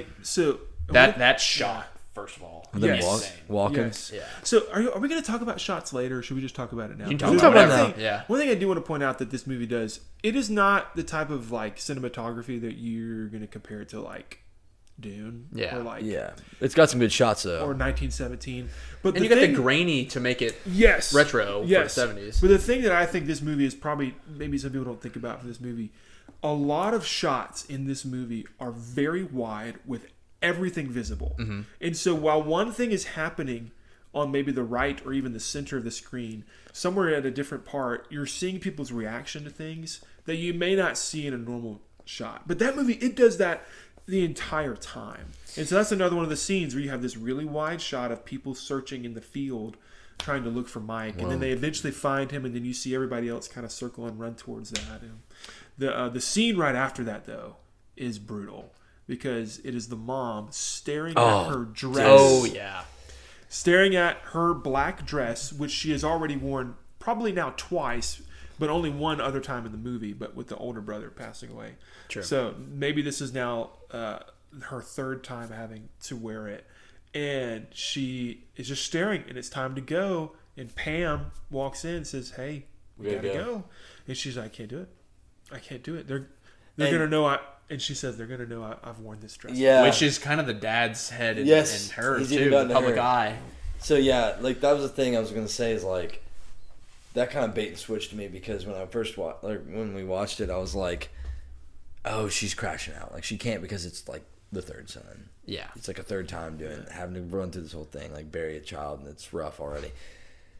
But then she drops this line of like, oh, they're gonna know I wore this already, and I'm like, she's not even safe. Like, nobody's safe from this evil MFer. Like, it's crazy, dude. Yeah. And I'm like, it's like it doesn't matter. Like in my head, of course, I'm like, it doesn't matter. It's your kid, but like, it's such a like they've all been brainwashed to be like the PR, the public relate. What are they gonna think? Yeah. You've already worn this. You already worn this out. What are you gonna wear now? Yeah. They're gonna make fun of you because you wore it already. I'm like, dude, holy crap. At this point, I'm fighting in my head. I'm like, God, this is rough, dude. This is so brutal. I promise, if you haven't seen this movie, there is a very, very bright spot at the end of this movie. So just hold on. Yeah, hold on. You're in the We'll thick get of there. it. We're almost out. It's rough, but it's like Lord of the Rings, man. You're in it for the long run. It gets a little rough, and then Fortunately, it's not quite as long as that. That would have been too many death by 1,000 cuts. So now we got to get to Last Brothers. Yeah. So, Carries. one thing I do want to point out at the funeral, Pam is just unwell. She's Pam bawling. is unwell, and then you pan, and the movie pans, and all of a sudden, both Kevin and Carrie come into scene. They're as stoic as can be. Mm-hmm. They are deadpanned, just staring forward. Me for real. Stoic. Okay. No expression at all. And then right after that, scene after that is Kevin is getting back in his car, and Pam catches up to him and says, holding a baby that's like screaming and just like unwell. You're coming home, right? Yeah. You're coming home, right? That Come again, home. as a dad, I know what it takes to take care of a baby, and it's not easy. It's just not. And so imagining, and okay, one thing we forgot to mention is that Kevin has actually been sleeping at the And I think arena. This is where it first, because she's like, Yes. "You're coming home, right?" And he's like, "It's like we'll see," or something like that. Yeah. I don't know. And then it cuts to him like post training, and he's just like goes up to his dad's mob boss lair, Gets a blanket out of the drawer. and Yes, he just 'cause- sleeps on the floor, dude. Yes. I'm like, you are so brave.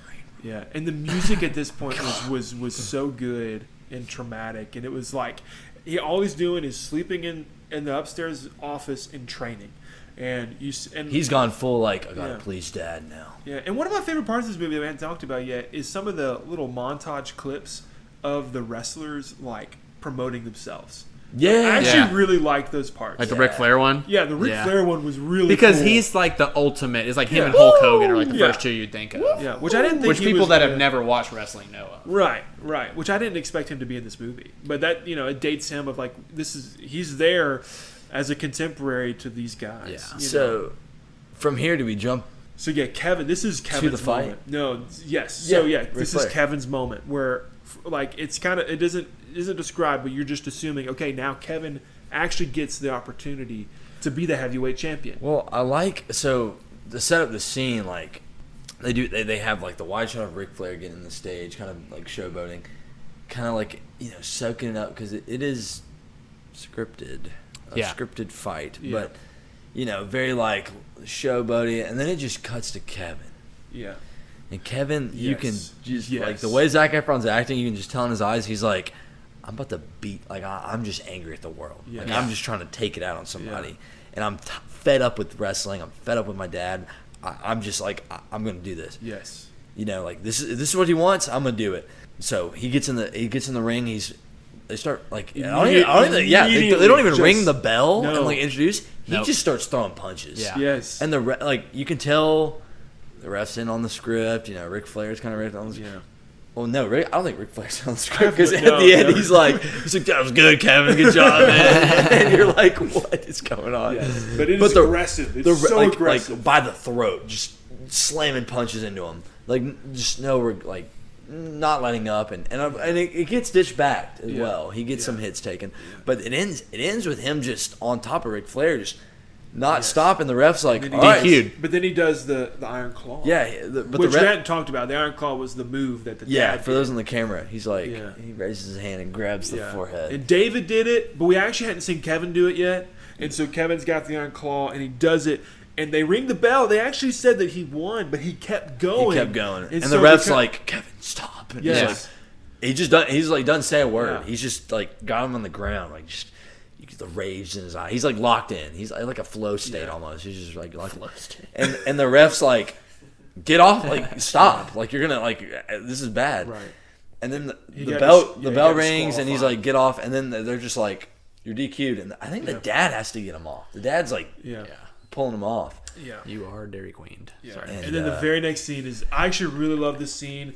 You see Kevin just bent over, like in the locker room, and the dad and Carrie are both like leaned back. Judging Oh, the the Aeropostale Yes. shot, bro? Yes. judging the heck out of him Yes, too. and Like so- you failed. Yeah, he's like, what the crap was that? What happened? And he's like, I don't know. And then Ric Flair walks in, and he's got blood dripping down Yeah, his, so- his blonde bleached hair, or his bleached blonde hair, and so I you're love like, it. he clearly hurt him, like clearly. Yeah, blood. but he's again. It's like I don't know if it's wrestling in general or like just the dad, but he's just like, Kevin, you did great, man. Like I'm bleeding from the forehead, the temple, but He's not- great show. We're gonna make money. Hey, if you want to grab a beer after this, and you're just like, He said, "Where's a good place to get a beer after?" He's like, "I'm He's good." like, I'm good. Yeah. And then and he even says, man, I'll do a rematch with you any day. Yeah. let's go. Like he will kill you. Yeah. He will kill you. And so But- eventually the dad and Carrie, they walk out. And this is the turning point of the movie. Kevin is sitting there, and after hearing all of this, everybody leaves. He just snickers. He just Oh yeah. the faintest little thing. In the very next scene, he goes home, knocks on the door, and there's Pam holding a baby on the phone, and she just is shocked to just see him home. And so that right there is the turning point for Kevin. It is not rebellion. It is not this suck it, dad. It is him It's- going to his family. Well, that and like, it's almost like he did the thing for his dad, and he's like, not worth it. Yeah. You know, like Yes. it's almost like he lost, but he won, kind of a deal. You know what I'm Yes. saying? Like, Oh, yeah. Like he. Because it kind of showed him and Carrie do the same thing and go two different directions. Yeah, but I'm Correct. saying like he bent the knee. He did his dad's bidding. Yeah. He did the thing. He lost, right? Which he would have won. But he would have won, but he lost technically. But at least he like and I'm assuming in his mind, he like, I did it for my dad. Mm-hmm. But then he's like, my dad's still not even like proud of me for it. So I think you're right. Like, I think that's the turning point where he's like, this isn't my family anymore. Like my dad, my brother for sure, but my dad, nah, like I'm done with this. And he's like, I'm over it. Like that's what I got from this. Like, he's like, I'm over it. I'm done. Yeah. I bent the knee. I did your bidding, and it wasn't like it was. Yeah. It was worthless. Yeah. And now I'm gonna go home to the thing that's like worthful. Yeah. I guess is the word. like it's the Yeah. meaning to my life is being like, look, I got a wife and a kid, man. 2 kids. Yeah. I'm gonna be there now. Like this is you are terrible. Like Yeah. I'm going to this thing that's good. And like that's kind of what I mean is like there was no big falling out. It was not like, all right, Dad, we're done. I'm not talking to you ever again. Later. Well, I'm just saying at this point in the movie, I'm just saying he just goes back to his family, and that whether we recognize it yet in the movie or not is where the curse was broken. That and so I want to talk about that later once we get to the end of the film.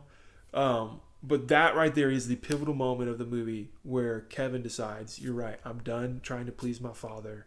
I'm going to go and be a husband and a dad. Be a real man. A genuine man. Yeah.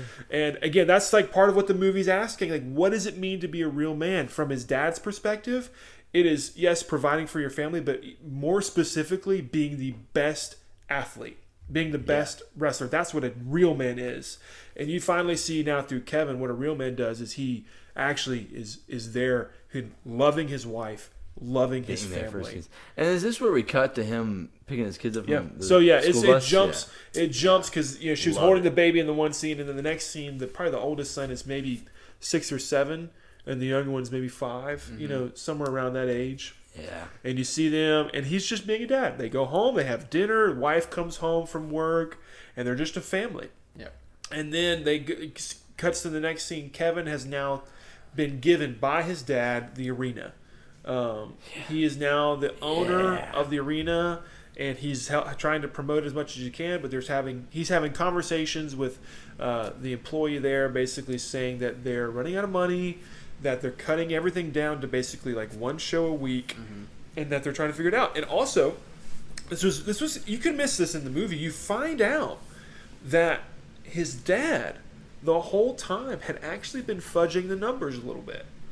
And I didn't even realize. Like they didn't explore that a ton, but he had, because he says, "Man, I had to provide for my family." And so when Kevin approaches him about it, because somebody made an offer to buy the place, and Kevin, they're running out of money. They want to move out of the apartment that they're in to buy a house, buy some land. Yeah.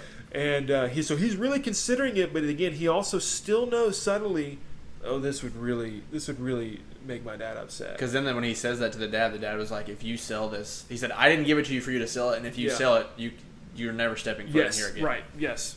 And so, but anyways, so after he's just disrespecting the heck out of it. Yes.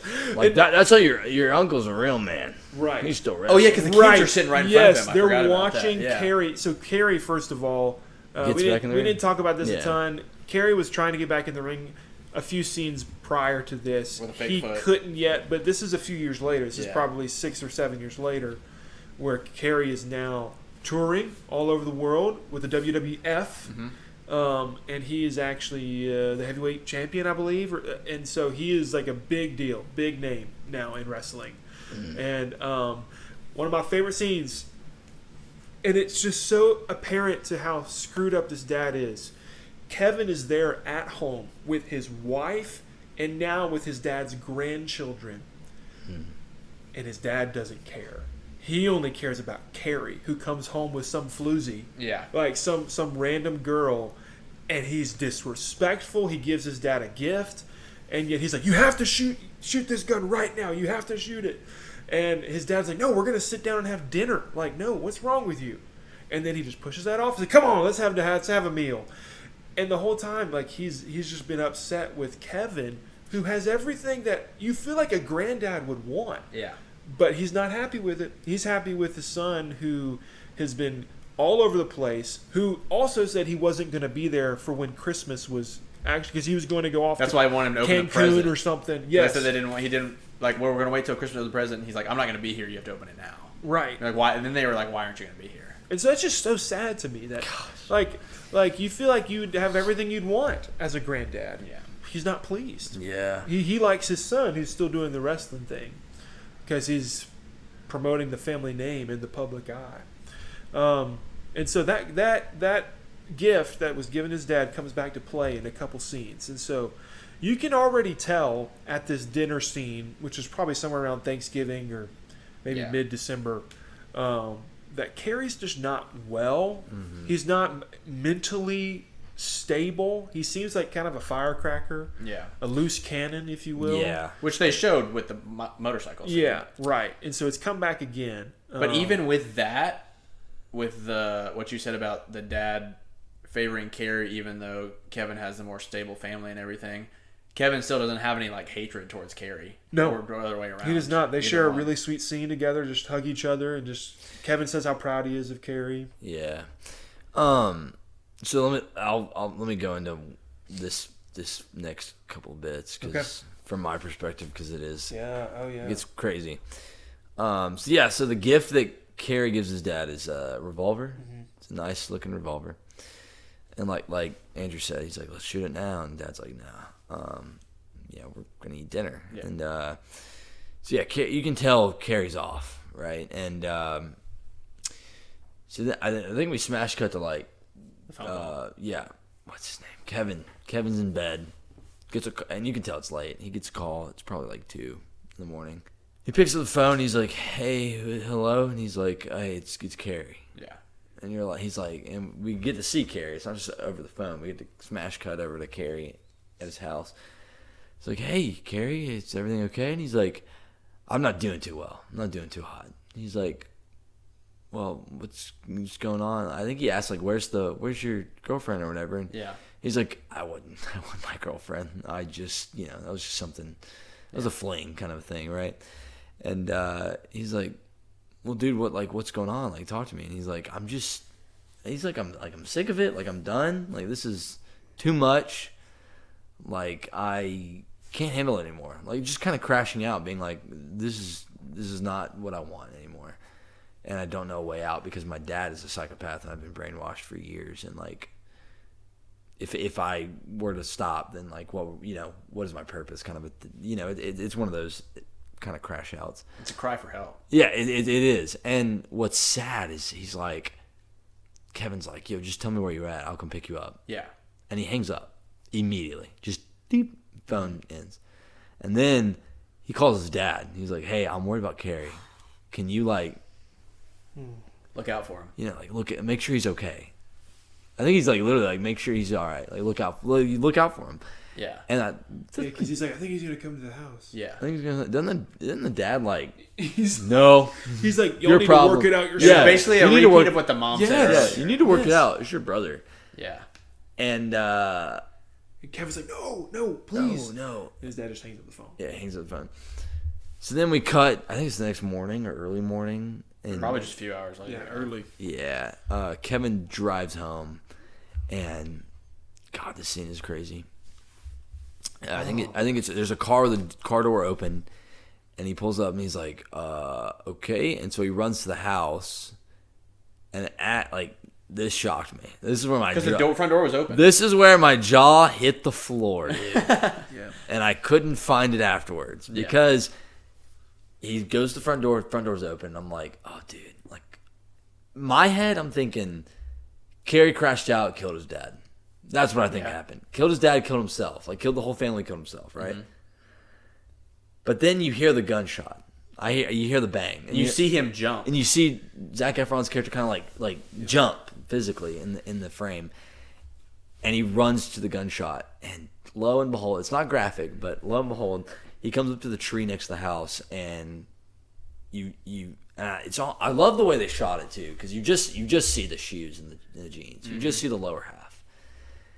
And acting in this scene, cinema, absolute cinema, because Zac Efron immediately breaks down and is like, no, like almost like Chris Pratt with Rocket in Guardians 3, like you're like, is this real? Because he's selling it so well. I mean, dude's like fighting back tears IRL, And he's like, no, Carrie, no, this can't be, no. And then the dad, this piece of POS, excuse me. POS walks over, and he's like, what happened? Zac Efron crashes out, walks up. I told you to look out for him. I told you to look out for him.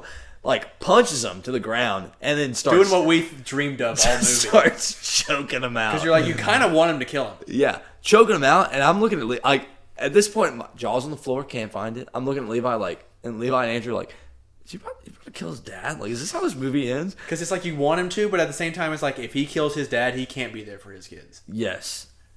I mean, face is getting redder than a tomato. Dad's face. Yeah. Like, looking bad. Then, like, it's almost like the Lord intervened. Literally. Yeah. Like, he just lets go. He lets go, and he goes back to his brother's body. And now this next scene is... Which is beautiful. He you know... He's like done with the rage. He's like, I'm just done with you. You're not even worth it. Yeah. Goes back to his brother, who's dead, not even alive, and he's like just to be with him. Scoops him up like any sort of hero. Well, he says something to him and kisses him, and then picks him up. Yes. I forget what he says. We don't know. I don't think. Picks him up and carries him like any sort of hero does with like somebody's body, right? Carries him into the house, puts him on the family's dining room table. Yeah. And he just sits down and holds his brother's hand. And then we get this just beautiful scene. And this is where the floodgates opened for me. It was a beautiful scene where it cuts to the front of the house, right? And Carrie's walking. Well, it's a shot of the shoes. He's barefoot. He's barefoot. It's a shot of the bare feet. And it pans up and we realize it's Carrie. And I'm like, yo, his foot's back. Yeah, you see him testing out his leg. What's going on? Yeah, he's like kind of like, oh, I can jump. Yeah. And then he gets in a boat and he starts going on the river. It's on that same stream they were tubing in earlier. Yes. Right? Yes. While that's happening, we're smash cutting to just Zac Efron just alone crying. Yes. Holding his brother's hand. Then it cuts back. And you see on a dock kind of a ways away the other three. David, Mike, just sitting there. Mike's playing guitar again. Oh yeah, that's right. David is He's just standing there. He goes, "Hey, got brother." a cowboy hat and he's in his whole garb. He's Hey, in the brother. garb. He's like, "Hey, brother," and so they get up and they hug, and it's like a beautiful moment. Where they're like, "Holy crap, we're here!" And then this is truly the part that got me, dude, because it's so sad. But he's like, "Where's something Junior? What was?" He's like, "Where's Jack Jr.? Jack Jr. Where's older brother?" And at this point, I'm realizing he's in heaven, or he's in heaven. Yeah. And this little boy walks out from behind both the older brothers, and he hugs him. He goes, "You must be my older brother." And he's like, he doesn't say a word. He just like smiles, and then just hard cut back to Zac Efron crying. And you're just like, the like black and white imagery of like blissful heaven to like, my brother's dead on our living room. Or My last brother. My last brother alive is dead on my dining room table after killing himself. Mm-hmm. After sewer sliding himself. You're gonna have to do a lot of work now. It's rough, man. Yeah. And at this point, I'm crying. And do you care if I share the last bit? Yeah, please go. So, this is your movie. Yeah, again, and that's pretty much the end of the movie until it gets to like the final scene. My favorite part of the entire movie, dude. It's such an. I cried 3 separate times in the film. Is this years later? No, not necessarily. No, I don't think so. Couple. So yeah, there is one other scene that I think is important that I'll mention first. Is that sometime after this, the dad, Fritz, comes back home in from working because he's always out working. Oh yeah, that's a good scene. And his mom, or the mom, his wife, is painting. Yeah. And now there was a brief mention of this earlier in the film when I think it was Kevin that pointed out something that was hanging on the wall that his mother had painted. And so what I think I actually just realized even now in this moment is like all of a sudden creativity is like coming back in the home. Just a little sprinkle of that, because again, all of that had been pushed out by the father, but the mother has decided now that she's going to get out her paintbrush and she's going to get out a canvas and she's going to start painting. Almost a bit in spite of her father and her dad, or her husband. He walks in and goes, "Hey, where's dinner?" And she's like, I didn't make anything. I'm not Not hungry. hungry. I'm not hungry. And so he just was like, huh. It just sits down. And so, but I think the whole point is that even now the mom is starting to have the grip terrible. loosened Yeah, a little you're a bit. terrible person. Yeah. I don't want anything to do with you. But my favorite scene in the whole movie. This Well, is before probably- that, because he sells the You're right. Great. spot at that Yeah, point. you're right. Because that was the last straw. It's like, I don't even care if I don't step foot in here. I'm Yeah. selling this because I'm doing what's best for my family so we can buy a house. That's right. And That's right. I think the scene you're about to talk Yeah. about, I think we can all agree is Oh, yeah. best scene. Well, it's so important. This scene is what makes the movie a happy ending, and I'll explain that after I explain the scene. And so, the movie ends with Kevin at their new ranch that they've just purchased, their new house, sitting outside. I know. This is the part that got me, watching his boys run around and play football. And something I remembered is like earlier when Carrie came home from the Olympics or training for the Olympics, they all played football, super rough. The dad is screaming, "Come on, boy, you gotta," Yeah. But now Kevin is just sitting there, just watching his boys. And you kind of see the back of Kevin's head first, and the boys just kind of playing off in the distance. You also see that Pam is pregnant as well, sitting on the porch. And then the next scene, hard cut to just Kevin, and he has just tears running down his face. And the boys, they run up to him, and they go, "Dad, like, are you okay?" And he goes, "Yeah, I'm sorry, guys. Y'all should." He said, "Men don't cry." You shouldn't seem like Yeah, this. yeah, Boys, I'm sorry. Yeah, Like, because men don't apologize. cry. Yeah, I'm sorry.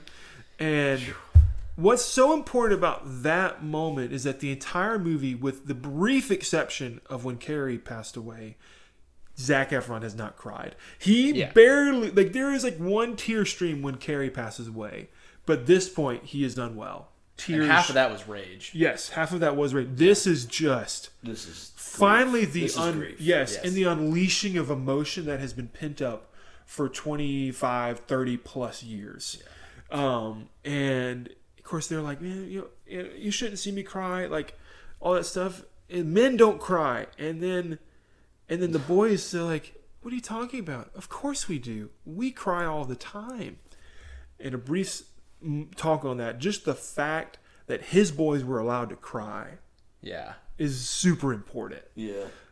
But then he's like, Kevin is essentially saying, like, he's like, "What are you crying about?" And Kevin says, "Well, I'm just thinking about my brothers and how much I miss them, and watching you guys play as brothers, it just makes me really miss them." He says, I'm not a brother. Yeah, I'm I'm not not a brother anymore, which is like, I Super am a deep. brother, and like, that is a rough sentence to hear out loud, just being like, I'm not a brother anymore. Because it's like, Which really isn't true, because your brother dies, you're still his brother. I know, but it's more of like, they're gone. Yeah, but it's Like, I got nobody. The mindset that Yeah. he's not a brother just because his brothers are dead. Yeah. You know. Yeah, But then what do his kids say? he said, "We'll be your brother's dad." Gosh, dude. And It's at so that point, good. I look over, and Chandler has just tears streaming down. And, Well, and 'cause- I did the first time, too. Because I did. Wasn't Mason like yelling and you? I looked over at you and you looked over at me and you were just like, Yes. And "Are then, you okay?" because And I was looked like, back "I'm not okay, dude. I'm not well." Yeah. But, and so the final, they just hug each other, and then they go back to playing. And then the very final scene of the movie is basically just a retelling or a telling of, like, historically what happened after that. Yeah. And you see the very final thing in the entire film is you see the real life picture of Kevin, his wife, his, I believe, 4 children, and then 13, I think. 13 plus grandchildren. Beautiful. Yeah. And so Beautiful. That one kid, 30 feet it- in the is- air. Yes. Is it a ranch? Where's the? Yeah, something I like want to that. say. I want to say Hawaii. That doesn't sound right at all. Yeah. I thought they moved to Hawaii. Am I wrong about that? I don't know. don't Don't know. listen to me. I'm wrong. But so here's why I love this film so much. Yeah. Is I think it's best seen through the curse of the father and the blessing of the son. So the curse of the father was this father imposing. He was the curse. They all thought that this curse was some ominous thing that could not be avoided, but in reality, the curse was the dad. It was his toxic leadership, his failure to be what a genuine dad is supposed to be. A genuine dad is not someone who only wants what he thinks is best and what he really wants for the sake of his family or his name or what he didn't get to do. But genuinely loving your family is just loving them for who they are, allowing them to cry. Like that part hits me so hard.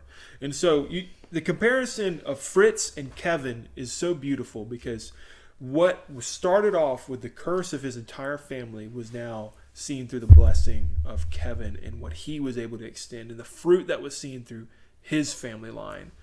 What was so sad is that Fritz literally could have had everything he wanted. He could have had 4 or 5 incredible boys with futures. They were all so sweet and kind and caring and loving. Don't know how they were that way with a father like that. Yeah. No idea. But they all could have had children. They all could have had great careers. He could have had grandchildren on grandchildren on grandchildren on great-grandchildren. He gave all of that up because he wanted them to be the best wrestlers.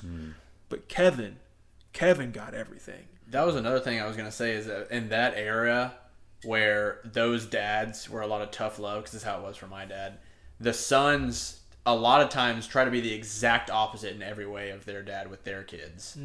Or they go straight into the same thing. But I feel like maybe this is just me, what I've seen from that era, there were a lot of those dads like that. And maybe there were some that were less manipulative and more abusive, but it was all tough love. And, let the mom, if anyone's going to show love, let the mom do it. And it's like good cop, bad cop. And so, because I remember my dad talking about, he wanted to be the opposite of everything that his dad was in that era. So.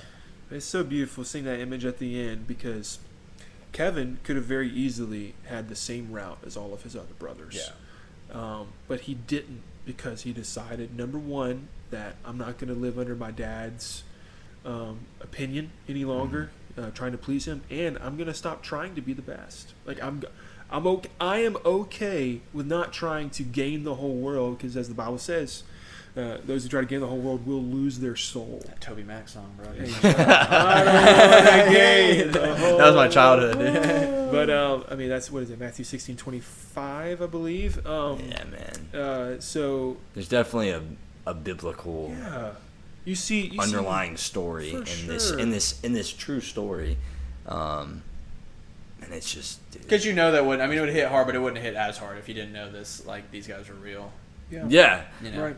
It's just so beautiful, though, just seeing all of his grandchildren that he had, and the joy, and those boys at the end, just so full of like life, and he got to participate in that. Fritz never got to participate in the joy and the camaraderie and the love of his brothers, of his sons, I should say, and all the brothers. But Kevin did. Yeah. Kevin was just sitting there, just enjoying his sons. And I just love that image so much. It was, again, like, this movie, it will drag you along. It will beat you down. It's brutal. But that ending is worth it, and that ending is very, very beautiful. But yeah, for sure, great movie. Is there anything else you would like to talk about this movie? Pause it for the outro, because I gotta.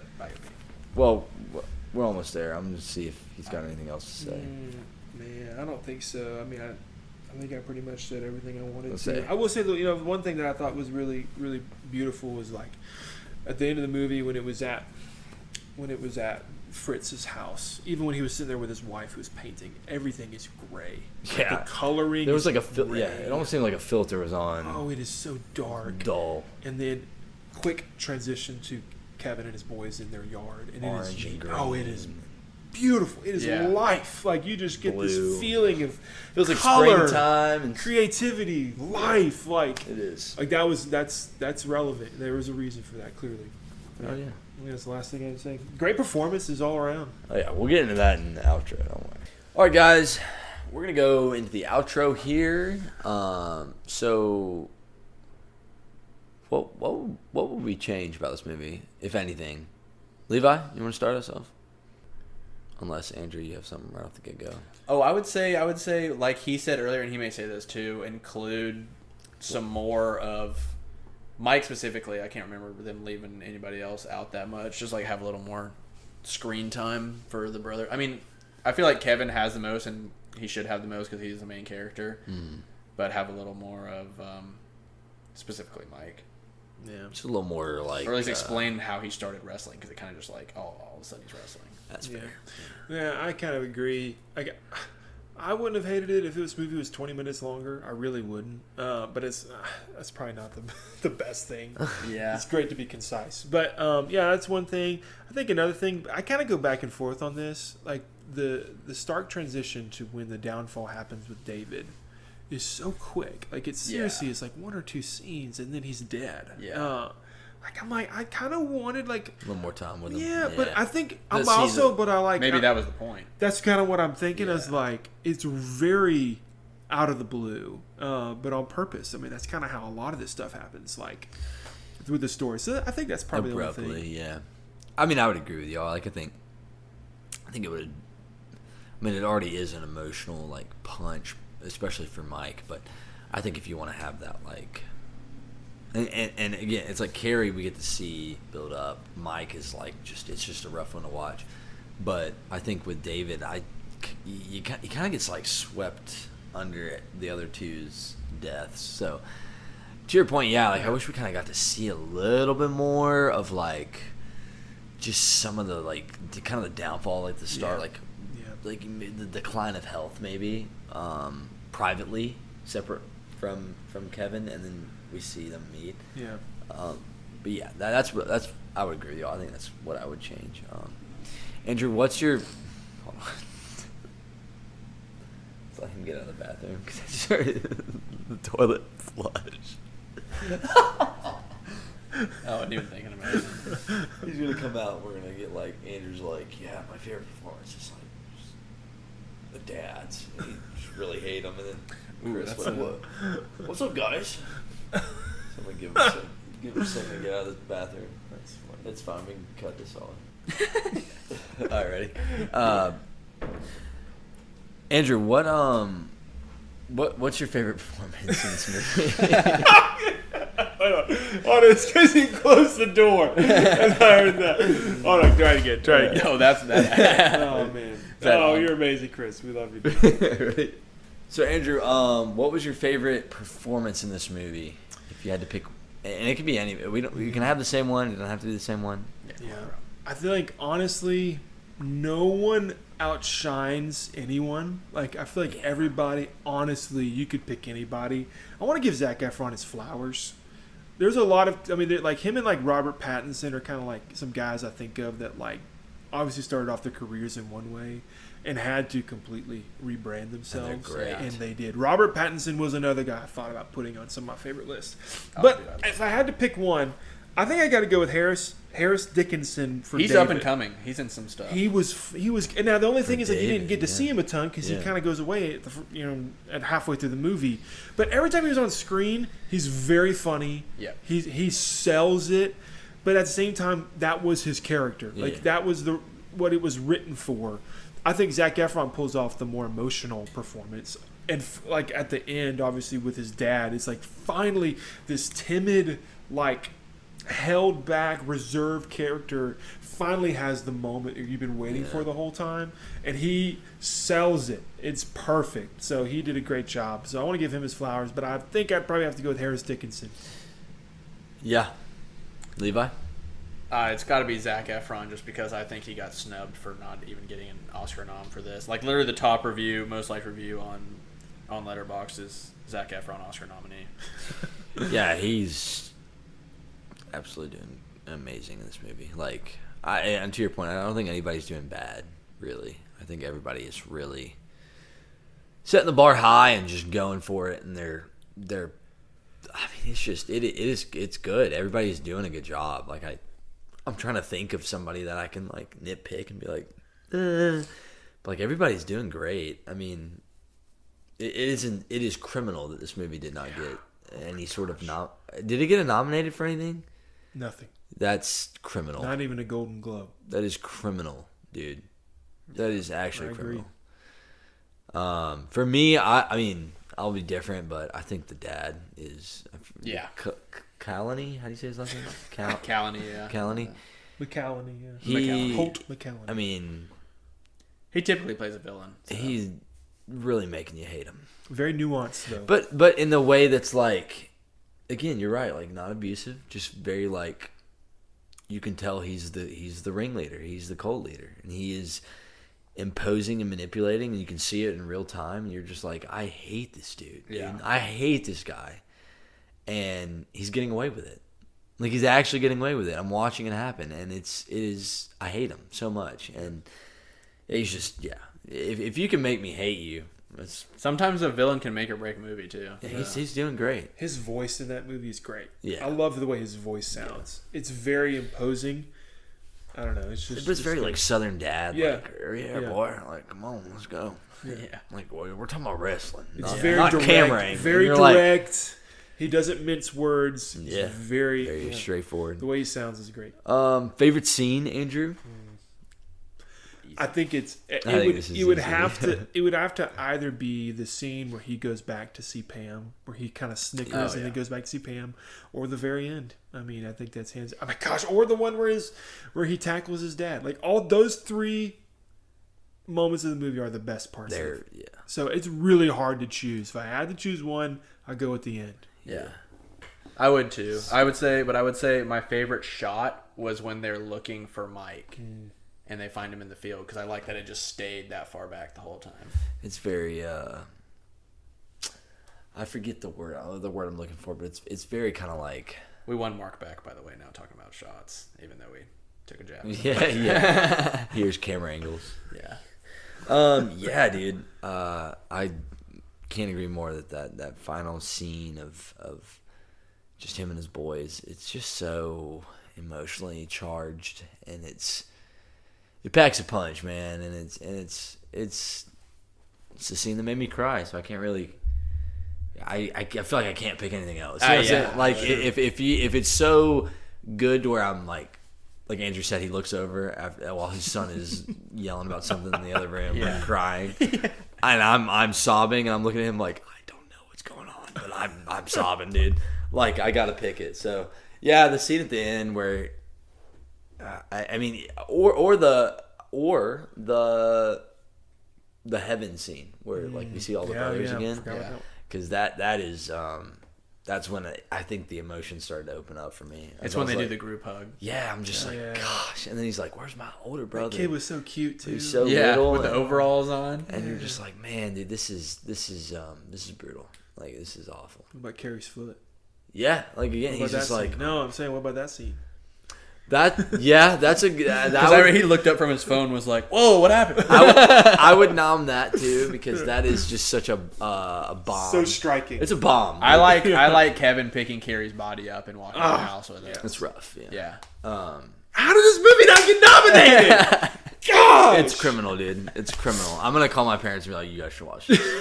I think because my dad loves movies, and he runs out of stuff to watch. So I'm gonna be like, "Yo, have you seen this movie?" And no one's heard about it. If he's like, "No," I'm gonna be like, "You've got." My dad will sob, dude. I watched him. I remember watching my dad cry when we watched Men in Black 3 in theaters, because it's like a big father-son thing. If no one's ever seen it. Oh, he will. He's not ready. He's not ready. Yeah, not for the faint of heart. It's just not. But hey, Andrew, thank you so much for coming on, man. Yeah, man. It's great. It's been a blast, dude. This movie is incredible. If you haven't seen it, please go and watch it. This movie deserves all the love. It's so good. Yeah, thank you guys so much for listening in. It's our first A24 movie. First A24 movie. Oh, really? Yeah. Yeah. Let's go. Please like and subscribe. Sneak peek next episode 10. Levi, is that correct? Yep. We will have video. So we don't know what movie we're doing yet. We don't know what movie we're doing, but we will have video. So stay tuned for that. It'll be a good time. We're excited for that. But sorry we've been MIA for a little while. I've been on a work trip. Stuff to do, bro. And we got stuff to do. But if you want to pay our bills, though, we'll do this more. guys, hit the like and subscribe button. Thank you guys so much for listening. It's been a great night. Andrew, Levi, thank you for accompanying me. Shout out Chris. Shout out Chris. Chris on the couch. But yeah, thanks guys so much for listening, and we'll see you next time. Dude, there was one thing the last review. The third review on LetterBoxd says "Little Women for Boys."